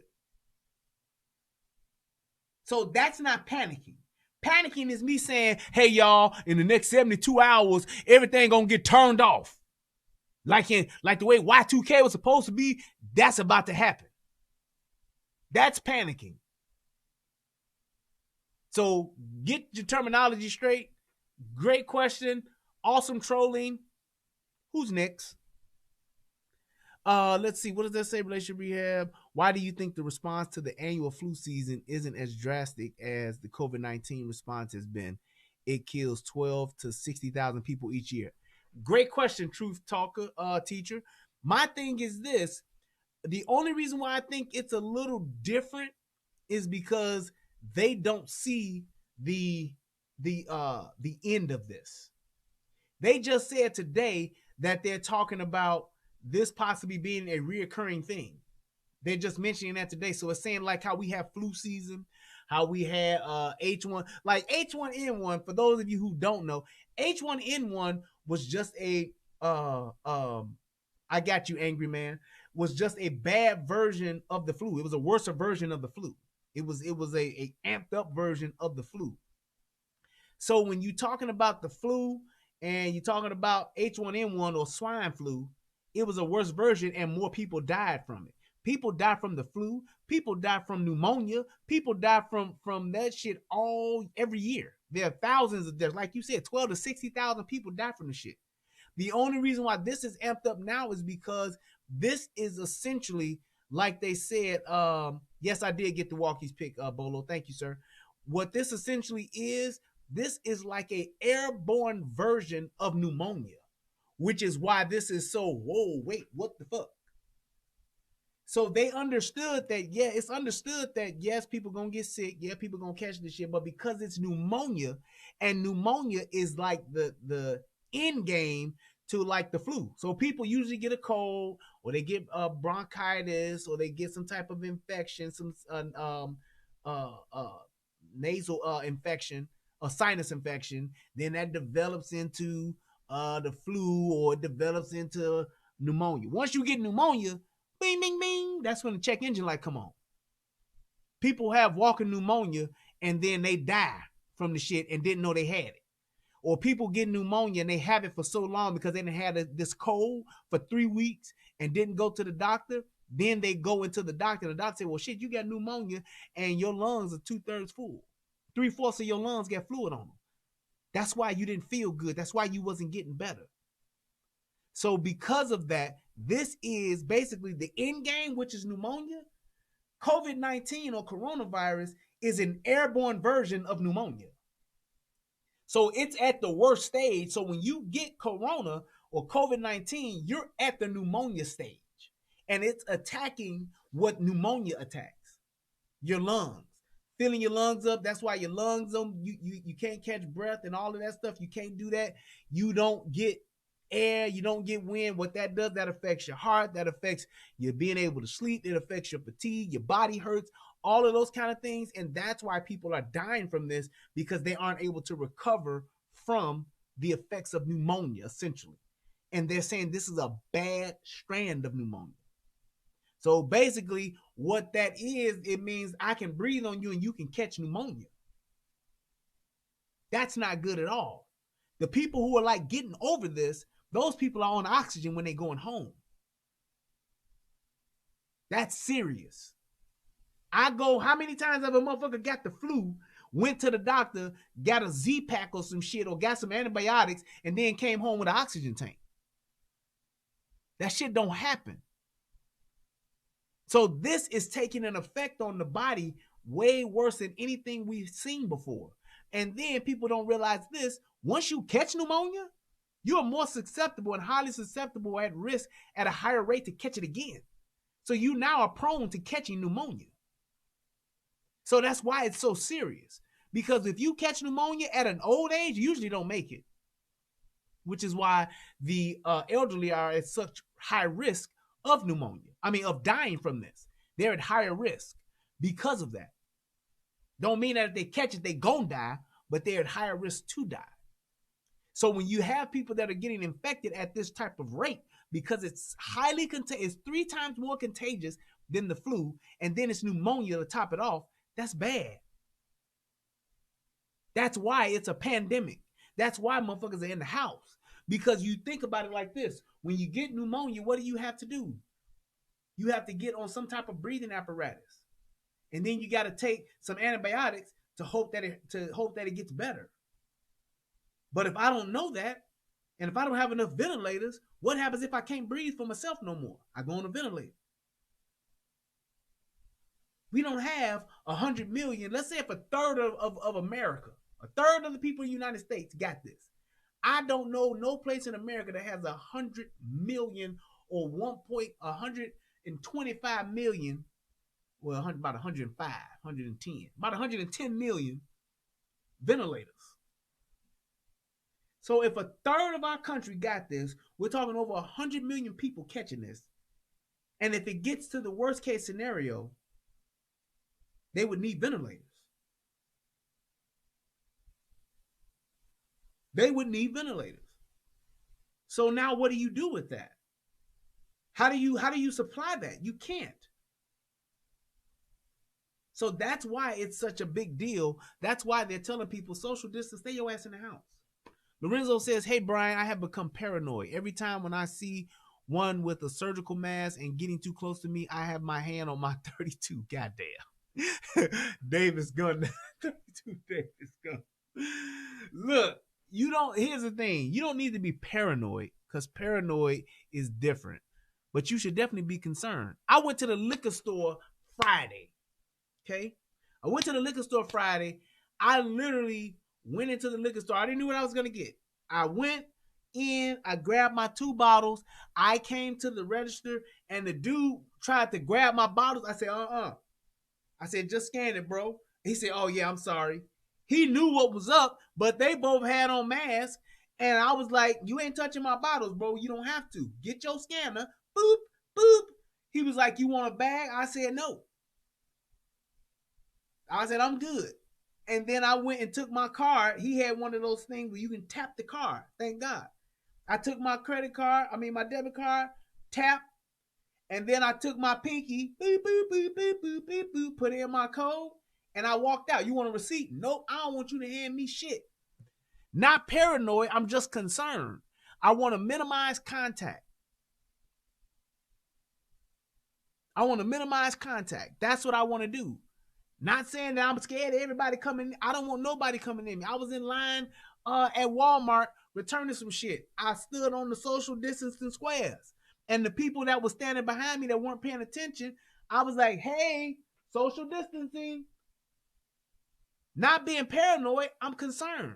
People are not used to this yet. So it's like, that's what I want to do.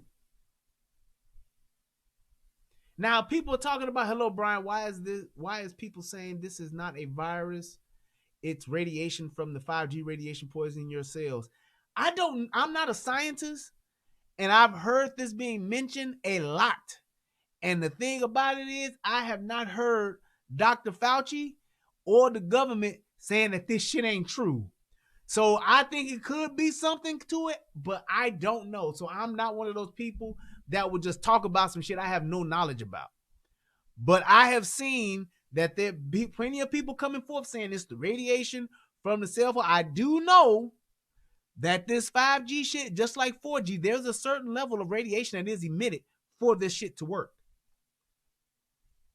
I do know that as a fact.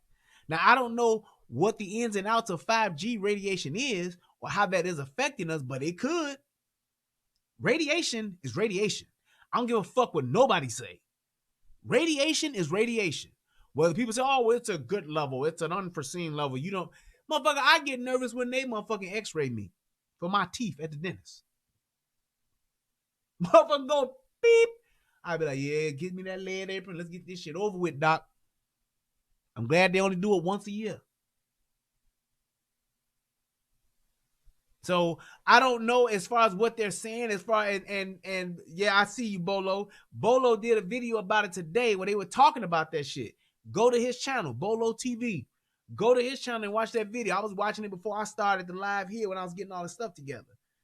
But I'm not one of those people that will say, no, that's not true. That's a hoax. I'm not one of those people that will say that because there is a connection between us, electricity, energy, radiation. Think about it like this. What do people do when they get chemo? Radiation. It treats cancer. So you have to consider that. Could there be a link to it? Absolutely.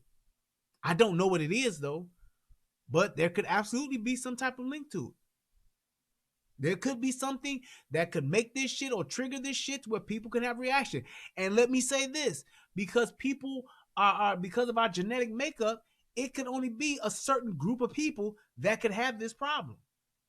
It could just be a certain people that have a certain particular genetic makeup that will have this problem. It's not that everybody gets it, but it could be a certain group of the population that does have an issue with this.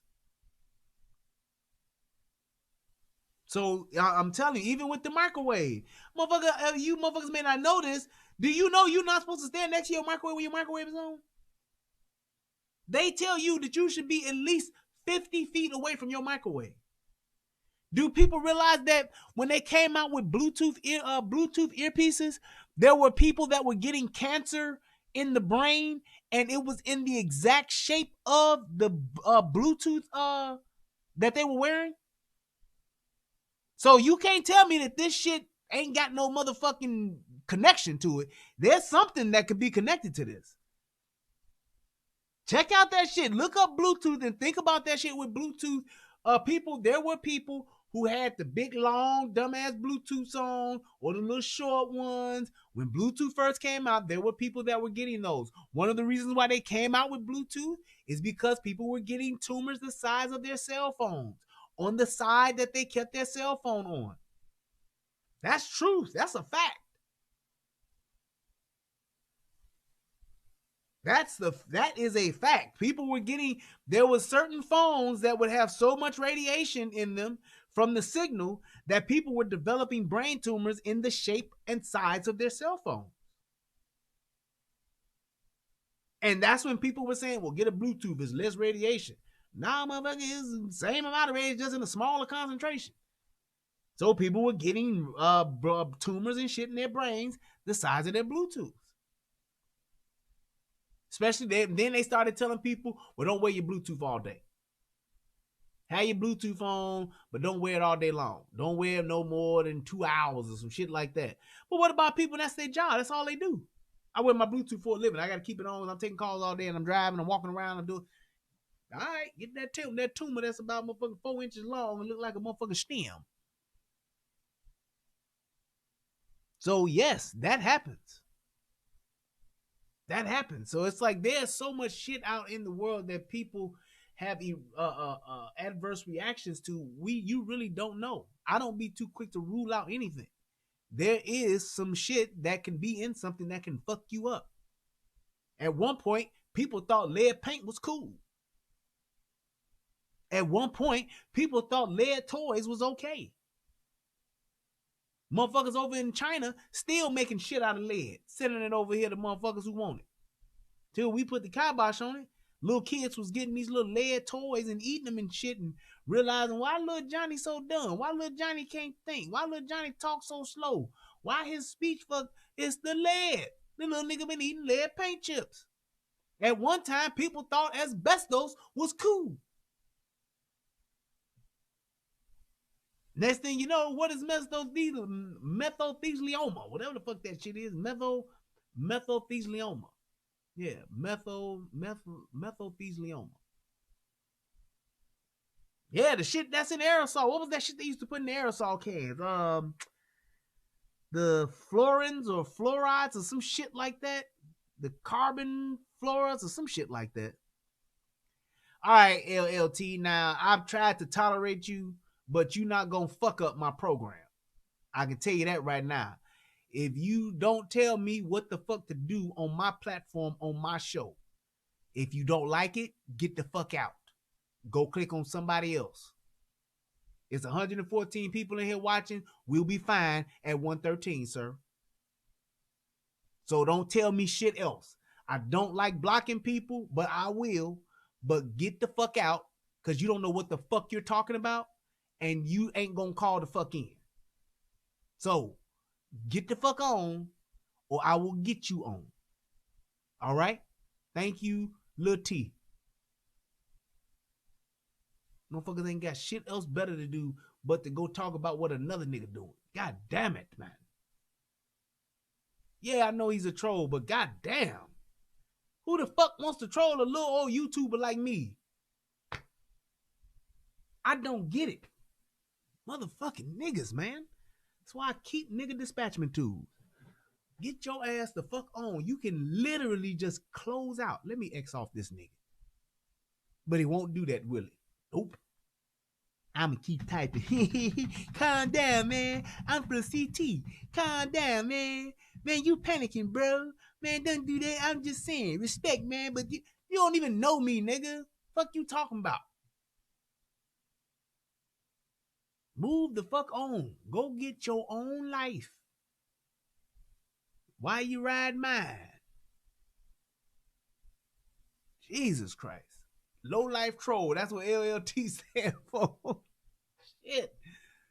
But getting back to my point, you have to consider most things. Yes, there's some shit that's just way the fuck left.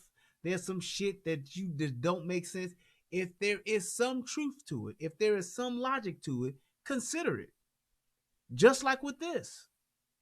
What I hate for when you have law enforcement agencies, and I'm doing a video about this too. I'm gonna do a video about this probably tomorrow, day after. The fucking mayor of Houston literally asked the criminals to not commit no crimes doing social distancing. I'm gonna let that sit in, then I'm gonna repeat it. The mayor of Houston asked the criminals of Houston to not commit any crimes until social distancing is over. The mayor, not the mayor from Do the Right Thing. I ain't talking about that mayor.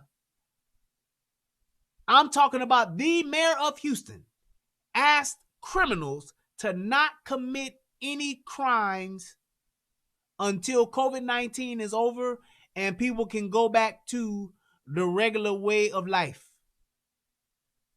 The dumbest shit I've heard. You got motherfuckers talking about every fucking word that Trump says, hanging on to every tweet and every fucking word Trump says.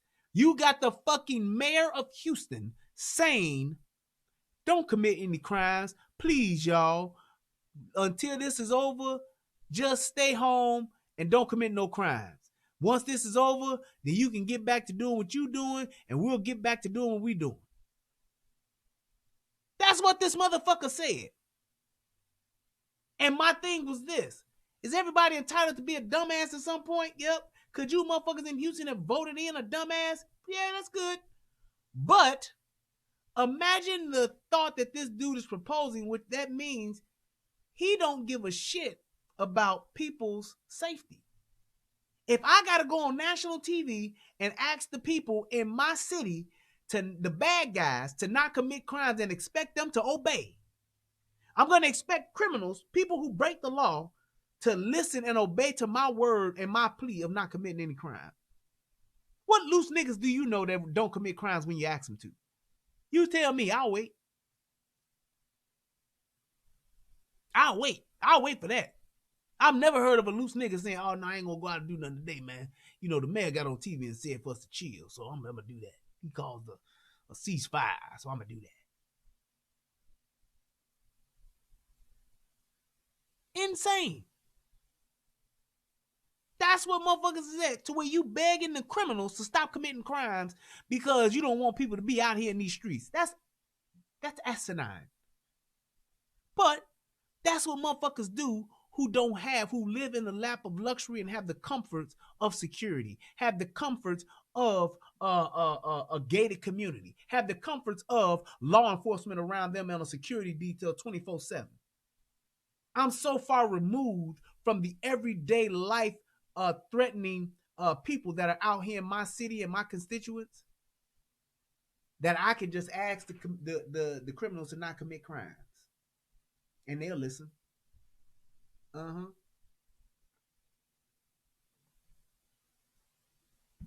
Exactly.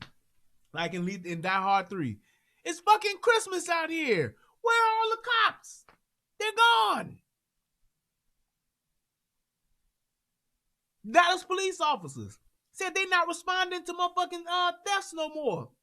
They're not responding to petty crimes anymore. You can generate a report, but there will not be assigned to an officer until at a later date. Ain't nobody coming out. Somebody break in your motherfucking house. You come home from the grocery store, your house been robbed.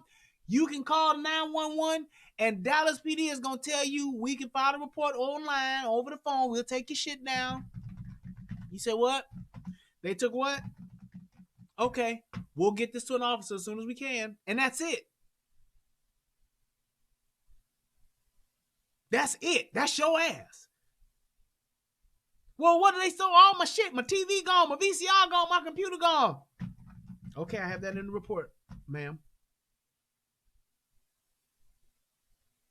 Oh, yeah, I like the way you did that, Lorenzo. If somebody got a question, put in their question so I can see that in caps because it'll stand out. That's good. He said, Brian, how much you think is a good price on getting your gun diagnosed and cleaned? Here in California, it's $90. Is that too much? God damn. What the fuck are they cleaning? A goddamn LMG? Shit. Here's what I would say. A good price for somebody to take time out that know what the fuck they doing to clean your gun, $50. Unless you have a gun that ain't like never been cleaned. But just your average gun that you using, $50 should be good. It's reasonable to me.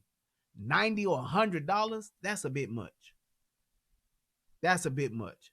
If they just doing a basic field strip, which a basic field strip is putting your gun literally in like 3 to 4 pieces. That's basically what they like. Better yet, I can show you, man. This is a basic field strip. So you see I dropped my mag. There's my my round, my one in the chamber. So if I'm gonna field strip this gun, essentially what I'm gonna do, slide is broke, boom, boom, here you go. And there's my spring. So what we have 4 pieces now. And there's my barrel. Barrel, slide, frame. That's a basic field strip. You cleaning your gun, this is pretty much what you're gonna do. You can, if I ain't shot like this one here, I ain't shot it. I got some, let me see if you can even see that. See that little bit of dust that's in there? That's just from it being, this is my gun that I have under my pillow. So with that little dust that's in there like that, you can see that. Yep. So basically what I would do with this, I would either get my air compressor and blow this dust out, or I would get a nylon brush. Did you hear me say nylon brush? I would get a nylon brush, which, do I have it in here? Nope, it's in my gun case. It's in my cleaning kit. Yeah, I don't have it in here. I would get a nylon brush, boom, boom, boom, wipe that out, and just knock that little dust, those little dust bunnies out. I would just knock that out of there. Then I would put this guy back together. Very simple, and that's it. Now, if I need to take this shit apart because it ain't never been cleaned before, and I got to take all this shit loose and soak it and all of that shit, I would do that. If I need to go ahead and treat it and do all that good shit, but like with this frog lube, you don't have to do that. Dang it. With this frog lube, you don't have to do that. You just literally just break it down, and that's pretty much it. So that's what I would do. And like I said, to charge somebody $50 to do that is fine. One of the benefits of having a well-made firearm, because somebody will say, your gun dirty, bro. That shit ain't gonna work. Bullshit. A well-made firearm, shit ain't gonna matter. Motherfucker is ready. This Beretta will rock a baby. That's exactly what this boy would do. This motherfucker is ready to go. You can drop this motherfucker and bury it in the sand for 10 years and pick it up and it's going to fire. You can drop it in a pond and it will fire. It will do just, it's going to do its thing. That's the advantages of having a well-made firearm. It can take a beating, it can sit up, and it's going to work. But that's what you would do. So for somebody to break a gun down like that, like I said, you run the little cotton swab through the joint, the little barrel joint, brush it down. If you're not using frog lube and you just spraying it, you spray the little gun cleaner on there, put the little gun oil on the key spots, you good to go. Your gun is gonna attract dust, especially if you have gun oil on your gun. It's gonna attract dust anyway. So you just want to do that and get that that stuff together, and you good. So any other questions? Do it with your eyes closed. Oh, I can definitely field strip my gun with my eyes closed, bro. Yes, sir. Yes, sir. Yes, sir. Yes, sir. But that's just something that you just do because, like I said, I'm just used to. You get used to it. That's a great little test to do that, but it is what it is. I ain't got to show out like that, but you can definitely do that. And that's the same thing with any of your guns. You know, maybe once a month, every couple months, just check them, open them up, boom, cycle that boy, make sure the action and shit is good on them, especially if you have gun oil, because over time that gun oil will get gummy. And sometimes you can have your gun for a year, you ain't shot it in 6 months or 8 months, or you ain't cleaned it. That gun oil will get gummy and that dust, and it'll create a little gunk that you got to get out of it. So Definitely want to make sure you got that stuff is clear to that. Um, let's see. Any other questions? What do you think about the CDC telling people to wear masks and what the best mask to use? The N95 is the best mask to use. And the reason why they're telling people to wear those masks now is because of the asymptomatic people and the people who already have it. They're trying to keep it in. So if I'm asymptomatic, that means I have the virus, but I'm not showing any symptoms. I'm not sick from it. I'm just passing it along. I'm a carrier. If I got my mask on, I can be around anybody. I can do whatever I need to do. I can work around anybody, and I'm not giving it off to anybody. People who have it, who are still contagious or in the highly contagious stages of it, they have it and they're walking around people. They don't want them to get it. They keep the mask on so that they're not giving it out as much as they can, because coming through your mouth and when you sneeze or cough or whatever, that's a great way to get it out. So yeah, that's definitely one of those things that that's one of the reasons why they have people wearing it. Somebody asked about caliber earlier. Let me address that. I want to ask that question. I think it was Bruce or somebody who asked. Here's the caliber that I recommend. I recommend 9mm, 124 grain plus P. Let me break that down into what that is. 9mm, why? Because 9mm allows you to have a higher capacity magazine. That means like my guns that I carry on me, my primary EDC are both 17 round magazines. I have a 40 Glock that's 15, but I like the 17. So that's one reason you get to have more bullets.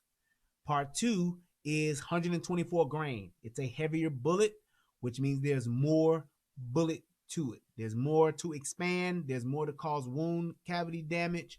And there's more that will open up and spread. Bullets mushroom. You didn't know that. Third thing, it's plus P. Plus P means that bullet has a much higher powder ratio. It's a higher charge powder, which when it is fired, it generates more velocity. Velocity and shot placement are what stop people. All that shit you hear about people saying, well, if I got a 45 ounces at all, bullshit. Velocity, shot placement is what puts people down. People walking around with 380s, people having 22s and all that shit. Yep, you can put somebody down, but shot placement, where you want to shoot somebody, send a mass. If they got on body armor or something, then you got to get a headshot. But you want center mass. The harder that bullet hits, the more damage it's going to cause, and that's how you stop people. That is how you stop people. You want that bullet to hit and hit hard and fast. That's why I tell people to get a bullet like this particular bullet here. It's my other gun. This is the smaller version of that PX4 Storm. This bullet here is called a critical duty flex tip. This is made by good old Hornady. See that bullet there? That bullet has what they call a flex tip. It is a little piece of polymer that is inside, and what that does is when it hits, that little piece helps the bullet, which is the jacket of the bullet itself, it helps that expand. That's what it does. It helps it do that. Because when that bullet hits, it helps it open up, which causes the actual damage to the wound cavity. People who walk around with not hollow points, but with full metal jackets. Full metal jackets will go through you. So you can get shot with a full metal jacket and it can go through and out the other end and you can still keep going. You still keep going. When you talking about having that motherfucker hit, you want it to hit and stay in there. I want it to bounce around. I want it to ping pong. Bing, bing, bing, bing, bing, bing, bing, bing, bing, bing. That's what I want it to do. Because when it's in there, it's hitting organs. It's tearing up shit. That's what you want your bullet to do. I want it to tear up shit. Once it get inside, I want it to bounce around in there. Swim around, do the backstroke. Do the butterfly. Do the breaststroke. Swim around in that mother. That's what you want it to do. I want it to hit hard. And that's what Plus P does. And I want it to expand and create damage. That's what it does. The full metal jackets, when you go to the range, you get the 115 full FMJ full metal jacket, that's fine. Even with people that talk about you just put it up there. I see you, Falcon, asking about the rest in peace ammo. That's basically the ammo that breaks off into the little shards. It has little shards in it. I don't like that ammo because yes, it does cause wound damage, wound cavity damage, but it is a lighter grain. Those bullets are like 110 grain or some shit like that, 112 or 90 grain or some. They are a lighter bullet. So if somebody has on a very well made leather coat, yes, that bullet can penetrate, but because of the little shards that it breaks into, they may not cause large wound cavity damage. Those shred bullets. If y'all look those shits up and look at how that bullet acts when it hits gel. You have a small piece of the bullet that stays intact that goes in, but then you have those other little pieces they call rapid invasion something or whatever, and it splits up. It's little copper pieces. Those pieces are light. They don't have a lot of weight to them. So that's just my opinion. I don't like that. I want that bullet to come in, open up, and test it up. That's what I want it to do, like a Hadouken. Hadouken! That's what I want it to do. I want that bullet to come. I want it to come in, and I want it to expand. That's what you want that bullet to do. You want it to hit and do that. Because when it do that, it's doing that to flesh. It's doing that to organs. A little prick here, a little shard there, a little shard here. It's like shrapnel almost. Once that little shard hits, those little shards can stay in. Rapid invasive projectile. Thank you. Radically invasive projectile. When you shoot that, yes, going up against bare naked flesh, that could happen. If I got on a denim jacket, I got on a leather jacket or some shit like that, I got on a plaid shirt and a leather jacket or some denim or something like that, those bullets are going to be deflected. Those shards will be deflected. Depending on where I'm at, what I'm going through, what's hitting, what it hits, or some shit like that. What if I got to shoot through drywall? What if I got to go through drywall? If I'm shooting through drywall, them little shards hit, them little shards going to get stuck in that drywall. They ain't going to necessarily penetrate through. Not all of them. So that matters to me. So think about that. Think about those type of things. I'm not knocking the rest in peace bullets or whatever.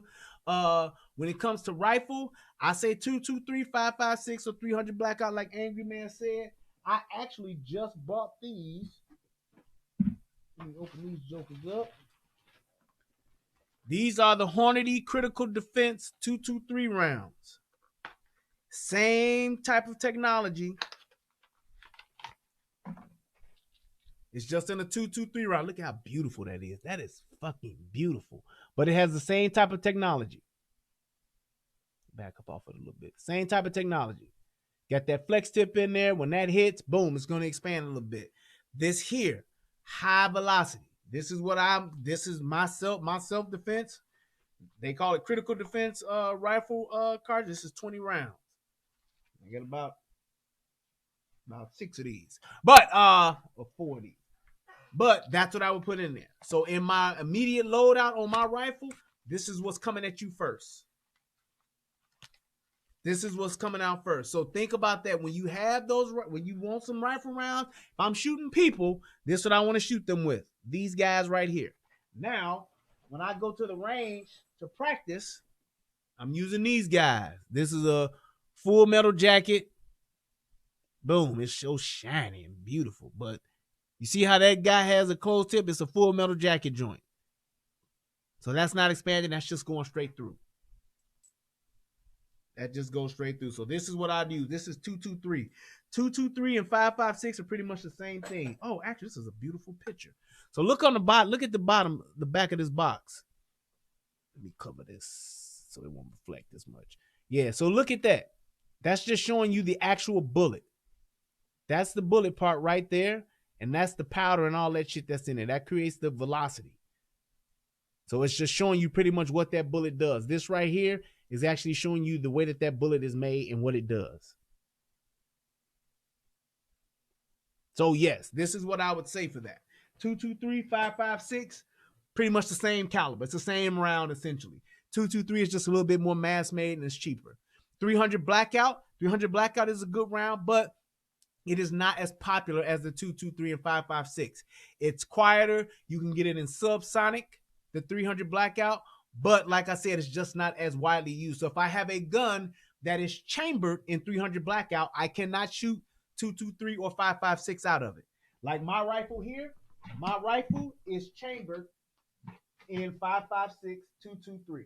So that means that this will shoot both. I can put a 5.56 round, a 223 round in it right behind each other, and it's going to do both of them. That's why I bought a 223 5.56 rifle. This is chambered in 5.56, so that means it will shoot 223. What I shoot out of here has been pretty much 223 the majority of the time. So that's why I did that. I have a short barrel because it's for close quarter combat. This is what I want to use to protect my house.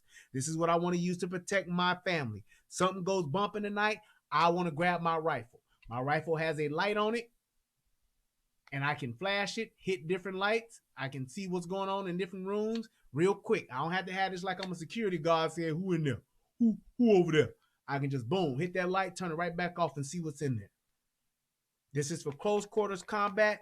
That's why you don't want a 16 barrel rifle trying to swing around the corner. This is 11 and a half inches. It's good. So that's what you want to have. That's how you want to do it. You want to have something that you can use. This will stop a person. You hit a person with some 223 or some 5.56, they are going to DRT. They're going to die right there. This is a DRT round. 308, that's a DRT round. They're going to die right there. You hit a motherfucker with a 308, they're going to die right there. Definitely. But this 223 and 5.56, that's one of the that's a round that the military use. Because like I said, you can have high capacity. You can put 30 rounds in a magazine. You can put 40 rounds in a magazine or 60 rounds in a magazine, and you can get it cracking, and you can put people down. That will give me a shot 300 yards away. Easy. Easy 300 yards away. Bang. On the money. That red dot that I have in there, on the money. So just keep those type of things in mind when you're talking about for home defense and stuff like that. You want to have a handgun, but you want to have some type of rifle. 4 or 5 dudes come kick in my door, they're in trouble. 4 or 5 dudes, and here's the thing too that people don't think about. When you and you can check out that story I did about the lady who was pregnant and saw some guys attacking her husband and her daughter in the backyard. She came out there with a 223 and put them boys down. Laid them down with an AR. That's the thing. It's like when you're talking about what's going to happen, if somebody breaks in your house nowadays, more than likely they're going to have a gun. With them having a gun, oh yeah, 7.62 is definitely going to put you down. That's great. That's an AK round. Yes, indeed. But if somebody breaks into your house, they're going to have a gun. Them having a gun means that there's going to be an exchange of gunfire. 2 things you don't want to have happen in gunfire. You don't want to get hit by what they got, and you don't want to run out of what you got. So you talking about shooting through walls if I need to, through drywall? That'll do it. You talking about hitting a motherfucker that got on most? If you got on a regular bulletproof vest, that's going through that player. If I got on a regular bulletproof, where's my vest? Oh, it's in my room. If I got on my regular bulletproof vest, it'll stop 9, it'll stop 40, it'll stop 22, it'll stop 380, and it'll stop maybe lucky with 44. And it'll stop 45. But other than that, 223, 308, 7.6, what is it? 7.6 by 39, whatever that is. What's that round for AK? Ain't stopping that. You gotta have a plate carrier for that. That's that big motherfucking thing that I hoisted up. Plate carrier stops those rounds. You want to stop a rifle round, you need a plate carrier. And you need a level 4 plate carrier. Don't come up here with no level 3, no level 3A. Get your ass yeah, there you go. 7.6 by 7.62 by 39 millimeter. Get your ass a level. If you ain't got a level 4 plate carrier, you don't want to get hit by no rifle. You ain't gonna survive. That rifle round gonna hurt. Nigga hit you with that AK, it's going hurt. You're going down. So think about that. So when you're talking about and something like a plate carrier like that, do I want that for when things go bumping tonight? If I got time to put it on, but that's for if I got to go out in the world. That's for if somebody fuck with my daughter and R. Kelly got my daughter locked up in the studio and ain't nobody letting her out. That's what I'm gonna have on when I go see Kels and them at the Chicago Track Studio. So what do I think about 12 gauge? You have a 590 shot. Here's my thing about a Joe Biden. I call the shotguns not Joe Biden. Joe Biden special. That's what Joe Biden said everybody should get is 20 gauge and 12 gauge shotguns with his dumb ass. While he got motherfuckers protecting him that was wearing MP5s. Whatever. Here's my thing about a shotgun. A shotgun is very good for something like hunting. A shotgun is good for entry, for breaking entry. You know, if you want to do something, you got to do a breach or something. You need to hit a lock. You need to hit some door jam. I mean, not door jams, but you need to hit some hinges. Absolutely, it works. If you are in a situation where you have other firearms around and you need more stopping power, like a shotgun that has the proper type of round in it, not no birdshot, buckshot, birdshot, buckshot bullshit. I'm talking straight up slugs that can double what is it? Double O buckshot, double I buckshot. If you got something like that in there, great. That's great. If it got bucks, basically the buckshot, they got the little small ones for birds. Then they got the other little kind of big for like deers and shit like that. Then they have the bigger ones. I think those are double I. I want to say they double O, double zeros. They call them double I think, right? But they have those that are for like bigger game animals and people. And then you have the slug, which is like a bullet inside of the shotgun shell. The slug is for people, but the reason why I like the buckshot, the large buckshot, is double aught buck. Thank you. I was right. So the double aught buck, what that does is it still gives you a spread. The slug is just gonna be one bullet. The double aught buck is gonna give you a spread. It's not as big like a birdshot spread is gonna be about that big. Then you got one that's about that big. A double aught buck is gonna probably be about that much of a spread. So basically, when it hits, and that bullet, that buckshot comes out of the barrel, it's gonna expand to about maybe that big, and it'll keep getting bigger and bigger, but it's slowing down, so it's getting weaker and weaker. But usually, it's gonna be about that big around with double aught buck. So if you have something like that, that's gonna give you some spread, and it's gonna hit hard. Yes, you can knock a motherfucker down with a shotgun. Only problem about a shotgun is you only got anywhere between 5 to 7 rounds in the motherfucker. And you get, unless it's an automatic or semi-automatic, and you got to keep racking the motherfucker. So you don't have a lot of speed unless you train that way. So the average person that doesn't train for speed or doesn't train with a shotgun, then you're slower with it. Boom, cha-cha, boom, cha-cha, boom, cha-cha, boom. Now, if I have a semi-automatic one, boom, boom, boom, boom, boom. But shit, them motherfuckers are expensive. Get you a Benelli or some shit like that, you're going to pay for it. As a primary home defense gun, I would say without having a handgun, not necessarily a great idea. That's just me. That's my own personal opinion. If somebody told me, hey, you got to defend your house and your family, you can either take this 17-shot Beretta PX4 Storm, or you can take this 7-shot Remington 500. Remington 570 or this Mossberg 500, I'm taking the handgun.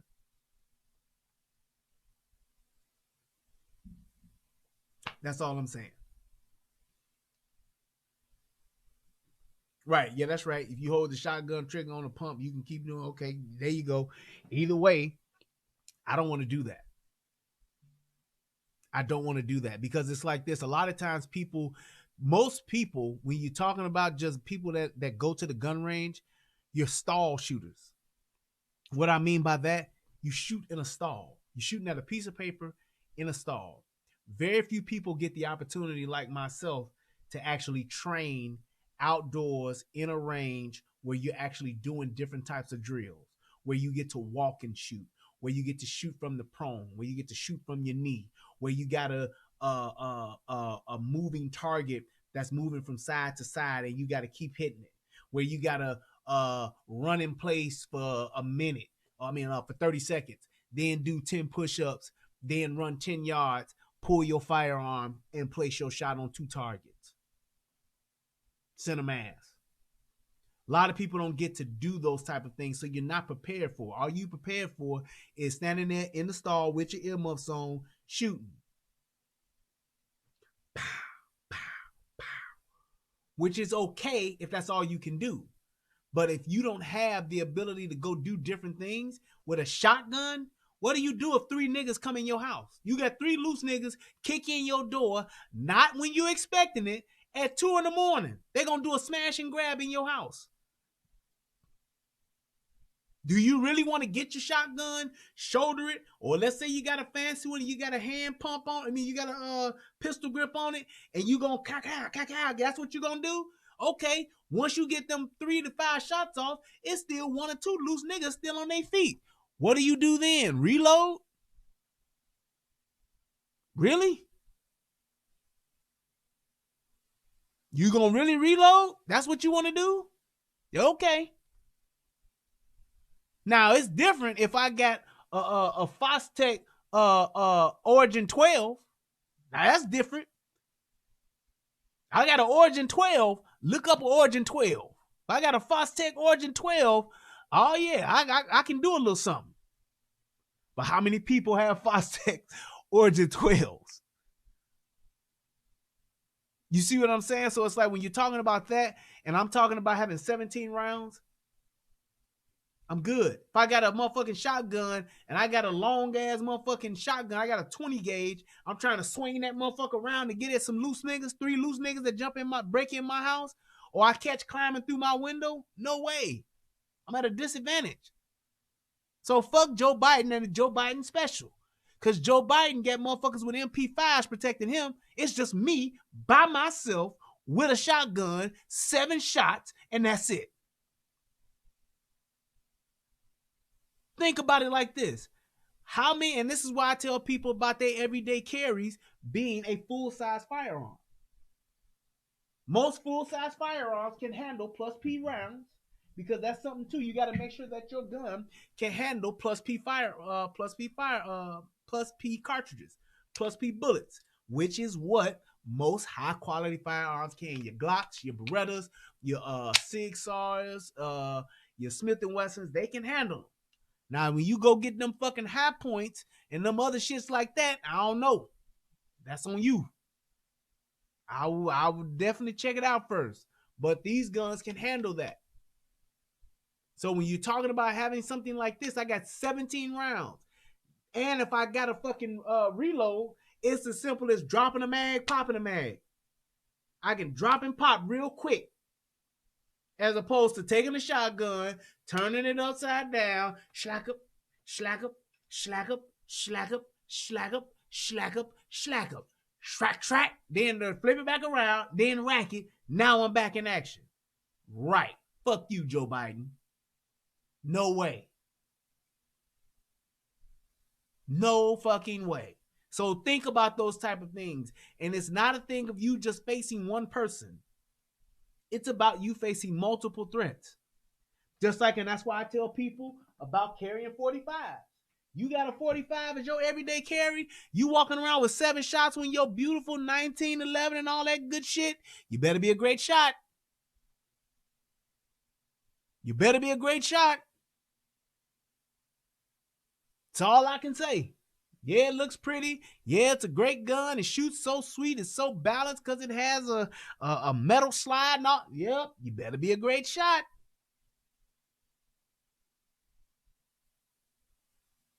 Just think about it like this. Most people, if you in a gunfight, you will more than likely throw your first round. Your first round will usually wind up going past the person you shooting at in the dirt or somewhere else. Now imagine the kick of a 45, which definitely the kick of a 45, which definitely hurts your shot placement, because it's hard when you go bang to put that gun right back on target. So you might go bang, shooting faster. That gun might only get about right here as opposed to right back here where it's supposed to be. Bang, your second shot is off. So let's say you do get lucky, and in your first 3 shots, you double tap the dude. One gets thrown, you double tap the dude. How many shots do you have left now? 4. With 2 niggas. Loose niggas in your house. God forbid if somebody takes cover. What you gonna do with 4 more rounds left? See? There go one. I knew one would. I was hoping one would come up. I was hoping. JK Pioneer. I only need 7 in my 45. I love these guys. So now, like I'm saying, you down to 4. All right? Or let's just say you good enough and you double tap all 3 of them. You got 1 shot left now, because that's 6. 2, 4, 6. 3 loose niggas, 2 shots apiece, that's 6 rounds. You got 1 shot left. What if somebody ain't dead? What if all 3 of them ain't dead? Let me really fuck you up and say this. What if it's 1 more loose nigga?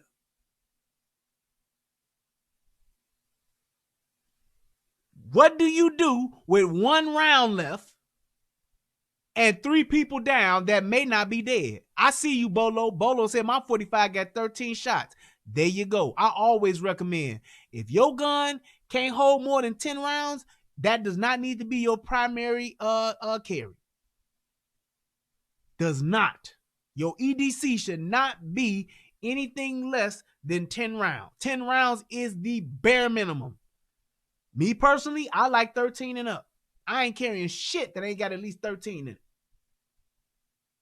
Now, backup gun, great. I get through, I shoot out my Glock 17. I done got rid of 17 rounds, and I go to my 45, 7 shot, fine. 7 shots to my 45, I'm still in the fight, baby. Because my thing is this, nobody can dictate how many people they get into a gunfight with. Nobody can. So do you want to have just enough rounds, not enough rounds, or more than enough rounds? Exactly. That's the question. Everybody that is a 45 carry that got that classic 1911, that is my question I pose to you. Do you want to have not enough rounds, just enough rounds, or more than enough rounds?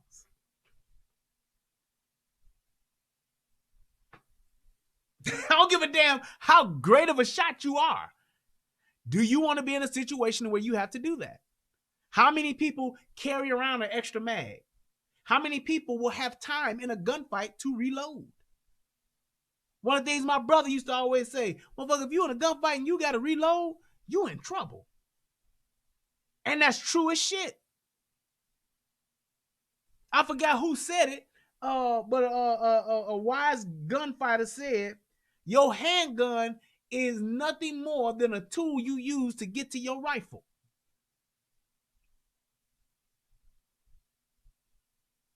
He said after the 7 round, keep rounds in your pocket and throw them at them. Right? You go through them 7 rounds, the next move you got is throwing your gun at the motherfucker.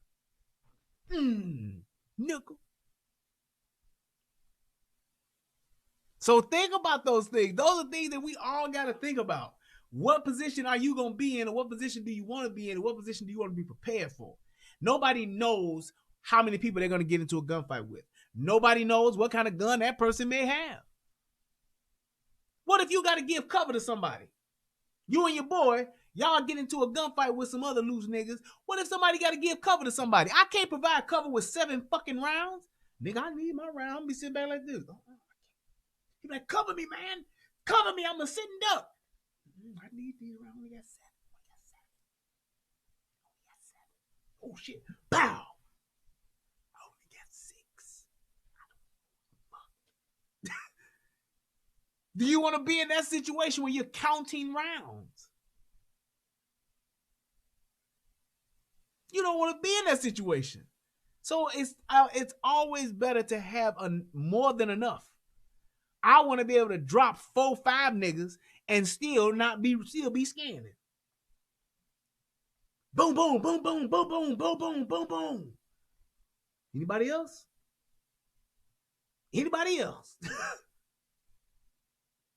2 times 4 is 8. I dropped 8 niggas. I got 17 plus 1 in my Glock. That means I got 10 rounds left. I still got more than a 1911 does that ain't been shot. I got 3 rounds more. That's right, Truth. Truth Talker Teacher, that 17 is me. Man, let me tell you something. I went and shot a 17 and said, I gotta have one. This is my everyday carry. This and my Beretta. The one I just showed you earlier that I field strip. This is my everyday. I trust my life with this boy. And what you see right there, 17 rounds. 1 in the chamber. That's 18 teams. That's exactly where I want to be. Right where I want to be. Where I want to be. Sweeter than a weed did it. I'm gonna shoot you, baby. Whoa, no, no, no, no. Never did I imagine that you niggas would try to be so hard and try to pull my whole card. You thought I'd run, you thought I'd cry, but no. I pulled my Glock 17 and now I'm gonna let you niggas know. You niggas better run and hide, because this Glock of mine will ride. And I'm gonna put you niggas down. And they gonna have you stretched the fuck out for your people to come and pick you out, to say that loved one's mine. Then they gonna go and get something, I don't know what else. But that's what's gonna happen. You know, with that Darnell Jones, Natalie caught it. There it is. Here I is. But that's what it is. That's what I'm gonna be.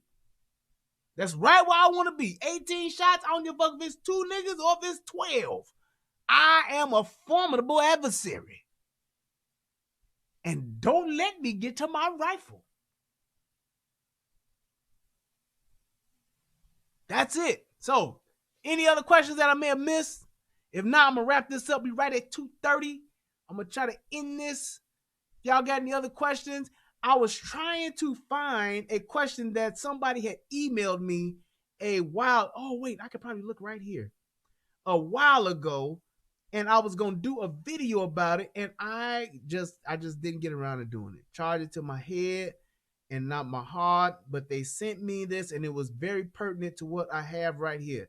Oh, wait a minute. Hold on. Is it my man Angry? Is it Angry? I think it is. Yes. All right. So here we go. I'm going to read this and then we're going to get out of here. If anybody got any questions, put question first with the little quotation marks or some of the little dots. And then I'll answer those too. But I'm going to get out of here with this. He says, hello, sir. First off, I would like to thank you for offering your professional insights and entertaining content on the UGOA and the Relationship Rehab channel. Salute to you, bro. I enjoy them both very much and keep an eye out for new content daily. Since learning of your law enforcement background, I especially appreciate when you give your opinions of when would the use of deadly force be necessary and justifiable. Yep. The commentary you gave in your episode of the home invasion was very well done. Thank you, sir. Getting to my point, I am a beginner when it comes to gun ownership. No one in my family carries guns. So when I purchased my first one last year, the one thing I heard a lot is why. I don't carry daily, but when I leave town, I never leave home without it. Very smart, and you should carry daily. I'll address that. I've had thoughts of following your example of making my gun my skin. Yes, sir. Because it seems that even when I'm home, there are instances where my nigga senses go up and I would feel more comfortable if I had it, because I've always heard you say, and like I believe it's better to have it and not need it than to need it and not have it. Hell yeah. This is why I do what I do. This right here is why I do what I do. This is what I'm talking about. All right. And then not have it. But because I'm not from a gun carrying pro gun family, it's not a practice that's ingrained in me. Well, we do have them, but we keep them at the bottom of the underwear drawer. Right. I watched your episode about the guy who was attacked in Maui, and I couldn't believe that guy threw his gun away. Yes, that was so fucking crazy. In my opinion, he was an example of an irresponsible gun owner. Yes, he was, and I would have introduced myself to those locals the same way you said, because the way they walked up on that guy was aggressive. You said that a pistol is the tool that helps you get to your rifle. So there is my question. What kind of ammo do you recommend for an AR? 223 or 556? Hope I addressed that. 223 or 556 or 300 blackout or 762 by 39, which is AK-47 or AK-74, or you can use 308. Those are the four I would recommend. Or five, because blackout, I'm just counting 223, and that's the same one. So 223, 556, 300 blackout, 308, and 762 by 39. Those are my five that I would recommend. What are your thoughts on PPCs? I think that I have thought about entering steel shooting competitions. That would be fun. Or IDPA for practice and proficiency, but IDPA require PPCs. What are your thoughts on the AR9? So the AR9s, I can address that, and 300 blackout. 300 blackout is cool. Or should I definitely choose a AR-15? Which one of those would be a well-rounded firearm? Which one of those would be a well-rounded firearm and ammo? Cool. So AR9s, which is basically this for those of you who don't know. Oh, okay. AK-74 is 5x45. Thank you, sir. I'm not really well versed in AKs or AK-74s, but thank you for that correction, Travis. The thing is this: when you look at a AR9, an AR9 is simply an AR-15 with a 9mm of caliber. So it's chambered in 9mm. So an AR9, in my opinion, when you're talking about home defense, it's okay. It's not bad. It's smaller. It has less kick. It allows you. Well, even the 223 don't have that much kick on it anyway.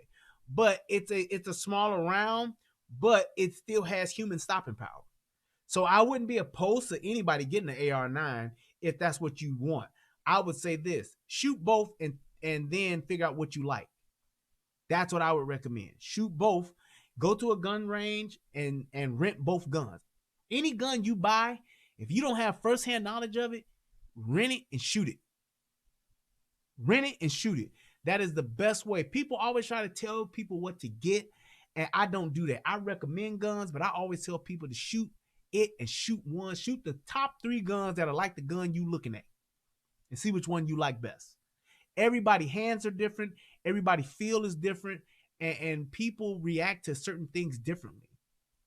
So get the gun that you feel that's going to be comfortable, that feels the best to you, because the way you feel with your firearm is going to determine how confident you are with your firearm.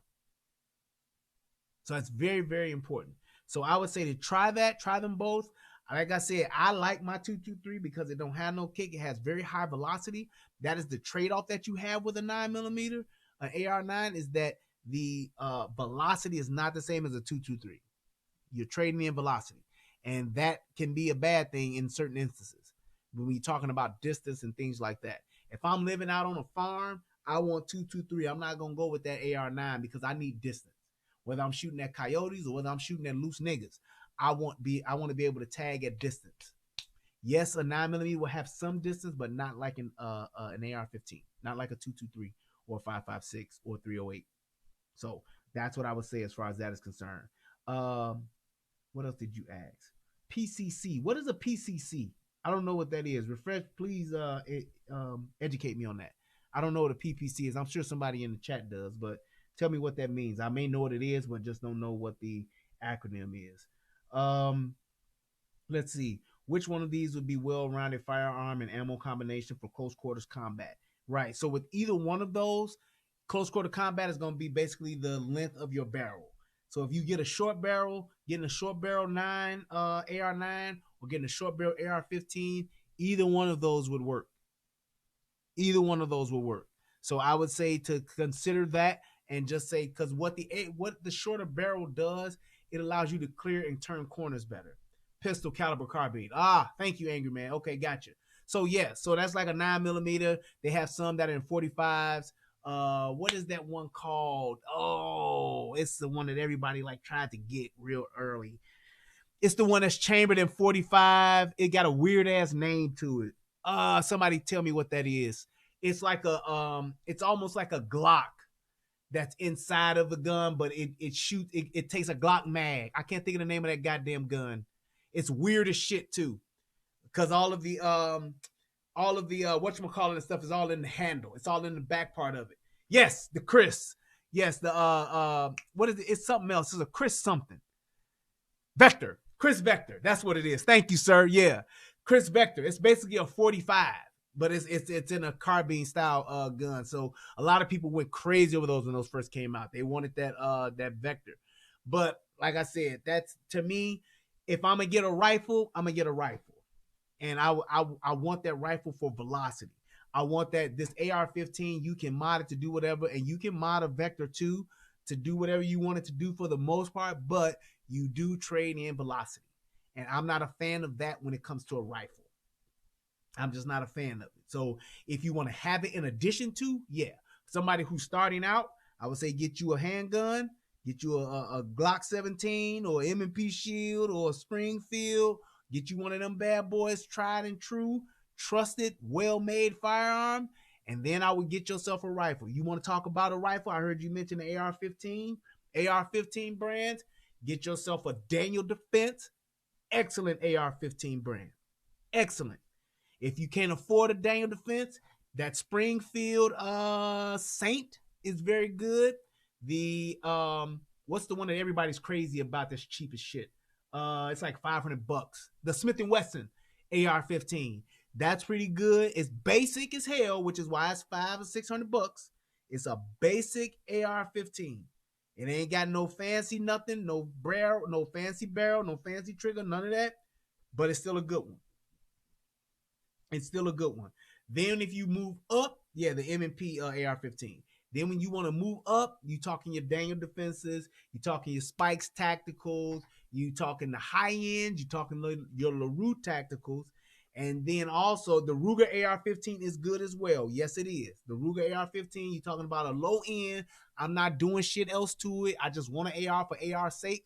You can get that M&P, that Saint, or you can get that Ruger. Those are three good ones. Now, when you're moving into the high end, you're talking about your Daniel Defenses, you're talking about your LaRue Tacticals, and you're talking about your Barrett Rec 7s.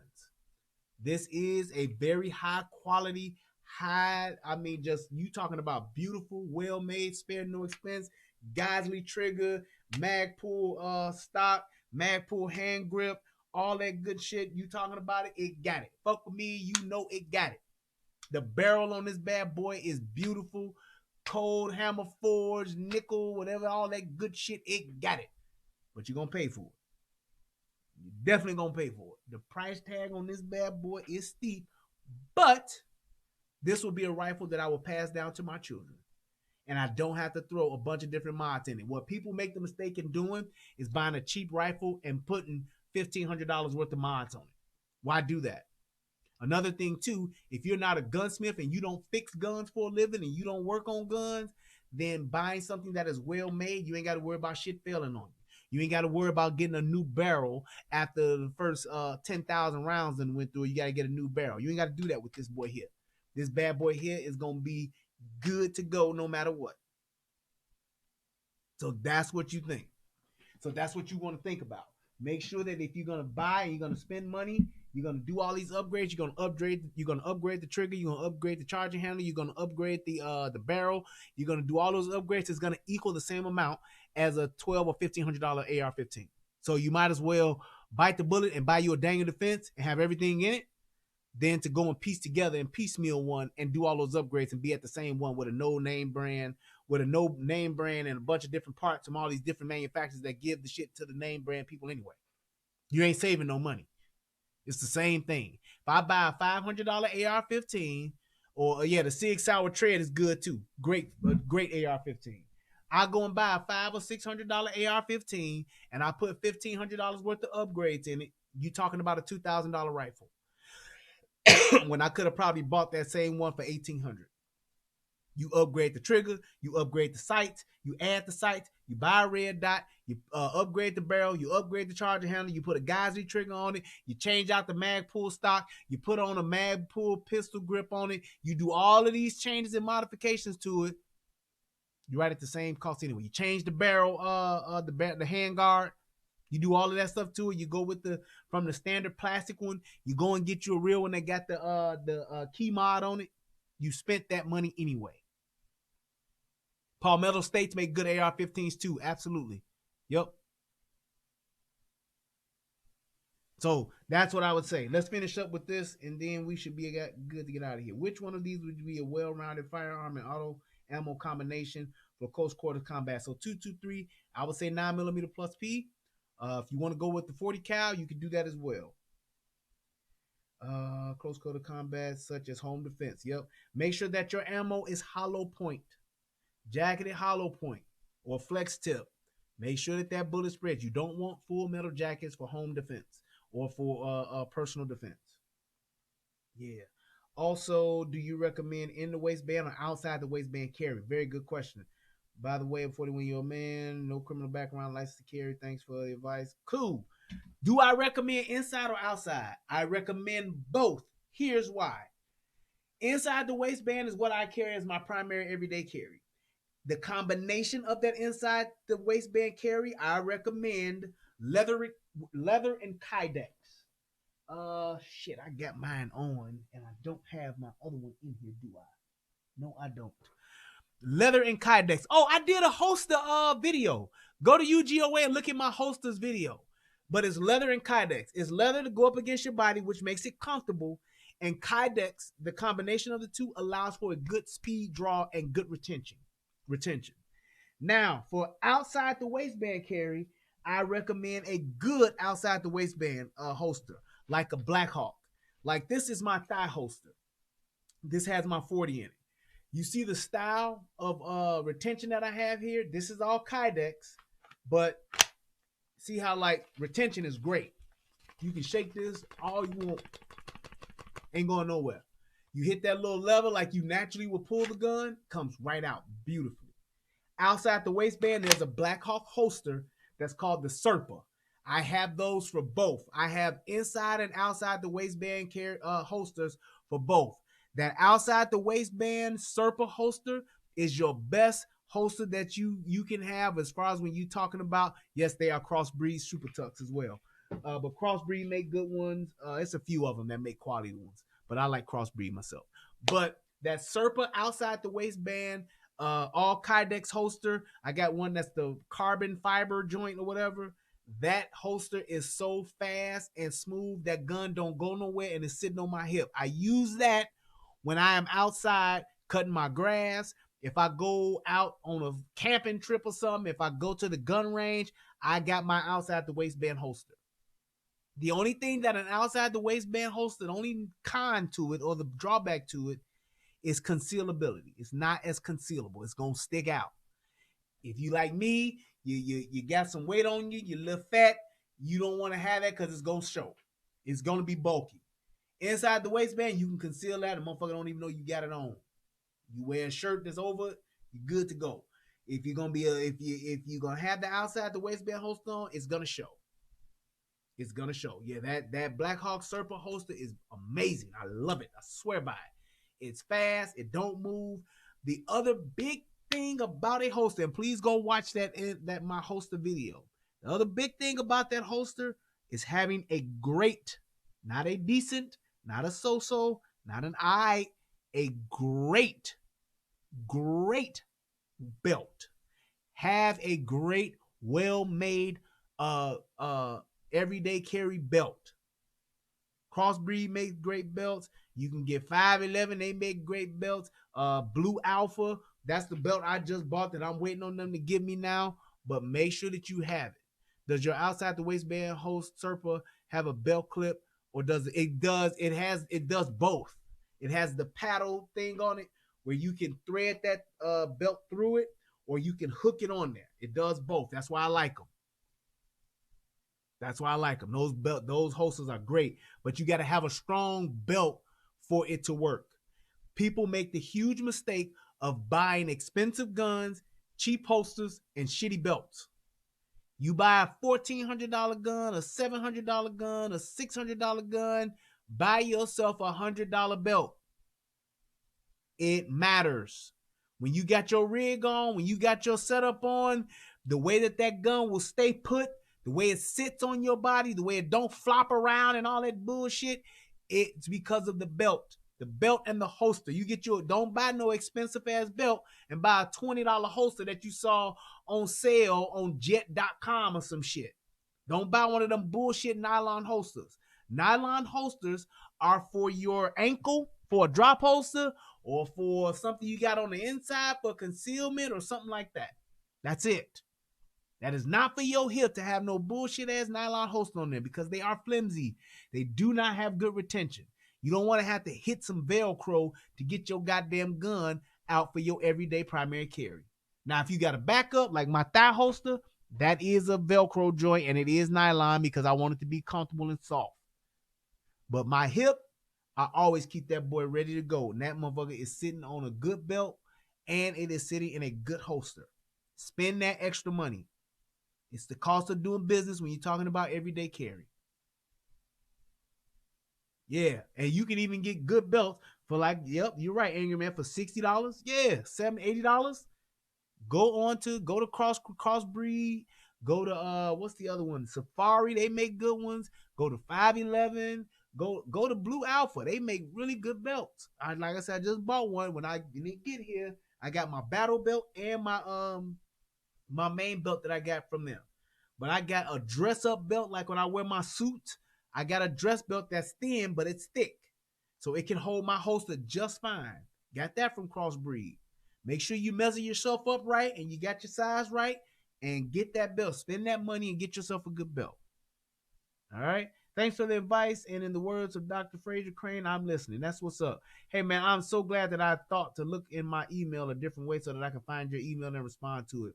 My apologies for being so late. I will do better. I should have done better in responding to you, but I'm glad I was able to do it now to get that out the way because, like I said, shit, your life could have been on the line waiting on my lazy ass to respond, and I didn't. So please charge it to my head, not my heart. But I'm glad I was able to do that. Thank you, everybody, for tuning in. Even though I took a little extra minute, it was definitely worth it, well worth it to talk about this. If anybody has any other questions, please email them to me. I will do better in responding. And somebody asked about when is my next call-in show. I can do one probably the next time I maybe go live. We can open up the phone lines. What do you want to talk about? Was that Trucker that asked? I got a question. Call of Duty or Counter-Strike? Call of Duty. I'm not a big gamer, but I got raised on Call of Duty. That's what actually got me into like online gaming was Call of Duty. So yeah, that's my game. Yeah, so you guys let me know and we can set something up. I can do that. I don't mind at all. Let me go ahead and read these young donations. I'm gonna read the PayPal first and then hit the Cash App second because it take a minute for the PayPal for me to get into it. But please, if you're watching this on the replay, please click the like, please click the subscribe, share this out. Whether you're watching on United Guns of America or you're watching on the Relationship Rehab, either way, I just wanted to get some information out that I felt on my heart that I needed to. I hope that this video helps somebody become a better version of themselves. It's better to have it and not need it than to need it and not have it. I'm glad I was able to do this. I feel good about myself. And I was done before 12. That was my goal. Yes, indeed. Now, let me go ahead and read these donations real quick and put a little music on while we do it. There we go. All right, so let's see here. Donations came from... Boy, I tell you, I appreciate y'all donating. I really do. Got my man William Fry donated to your boy. He hit your boy off with $5. He said, sharing the love. Appreciate that, sir. Then I also got... Let me see. Why is that on play one? That should be forever. There we go. All right. Then also, I got my man, Colonel Davidson. He said, on my way to work, but I'm sending you a little something in support for your show. I'll be praying for you, the family, Tommy, Princess X, Neptunes, my buddy Countless Blog, and the rest of Soto Nation in this time of chaos. Thank you, brother. I appreciate that, man. Same to you as well, good sir. Be safe out there. We praying for you, man. Love Soto Nation, boy, I tell you. Also, I got $5 from Michelle Glass. Thank you so much for your donation. OMG, back in the game. Good to see you. And Colonel Davidson hit your boy off with $1.61. Oh, that's the little discount. It probably was $2, but they hit your boy with the tax. And then let's see who Fair Play hit your boy up with $3.50. He said it's not much, but I want to let you know that we appreciate all you do. Thank you so much. And then it is something. It ain't just not much. It is much. It's much to me. I appreciate it because you didn't have to send nothing. So every dime, dollar, $100, I appreciate it all. And let's see, my man Sheik Zulu hit your boy off. Mansa Sheik Zulu hit your boy off with $2. He said, good info. Thank you, sir. I'm glad you can use it, man. That's what's up. Let me hit that little refresh. And then we're going to go over to the Cash App. And you can still donate if you're watching this on the replay. Hit your boy up on the Cash App. And you can drop it in. Drop it in. Let's see. My man Baker Building hit your boy off with $3. He says, for your content, you having me in tears, man. Thank you, brother. I appreciate that. Hit your boy off with $5. Let's see. My man Truth Talker Teacher, always support. He said, for your John Q episode, got me through cutting my grass today. That's what's up. I appreciate that, man. I'm glad I was able to help. Yes, indeed. Let's do this. Accept this $3 from my man there. Okay, that's done. My man Baker Building. Then we got Angry Man hit your boy off with 1911. That's what's up. That's what's up. I appreciate that. Hit your boy off with that 1911. 1911. Yeah, buddy. All right. Thank you, Angry Man. I appreciate that. Let's see who's next. Oh, April Jones. Who? April Jones. Hit your boy with $5. Thank you so much. That's Lyric Speaks in the chat. I appreciate you as well. And let's see who else. Oh, Angry Man came back again. Hit me with $2.23. That's what's up. He said instantly deposit. Yep, I will accept that. And let's see. Baker Building came back again. Hit me with another $3. Said you be having me in tears, man. Hey, thank you, man. I'm glad y'all appreciate it. Got my phone going off. That's what's up. Let me go ahead and make sure I hit that on the refresh. And did I get Angry Man? Yeah, that was a 1911. There we go. And let's see. Yep, I think that's it. Let me just double check. Yep, that was just the responses. Thank y'all so much. I appreciate it. Remember, it's better to have it and not need it than to need it and not have it. To everybody that has supported, everybody that donated, everybody that took a listen, click the like button, click the subscribe button. Thank you so much. Send me your questions. Like I said, we can do a call-in show. Just let me know what you want to talk about, and we will get it together. So, till next time, people, thank you. I love y'all. Y'all be safe out there. And, man, I hope that this civil unrest preparedness list at least gives you somewhere to start and aspire to begin your getting prepared for whatever. That's what I would hope that you would get from this. So, to everybody that came in and checked me out for the first time, click the subscribe button and share it with somebody. Thank you guys so much. Y'all have a great night. Peace. And I'm out.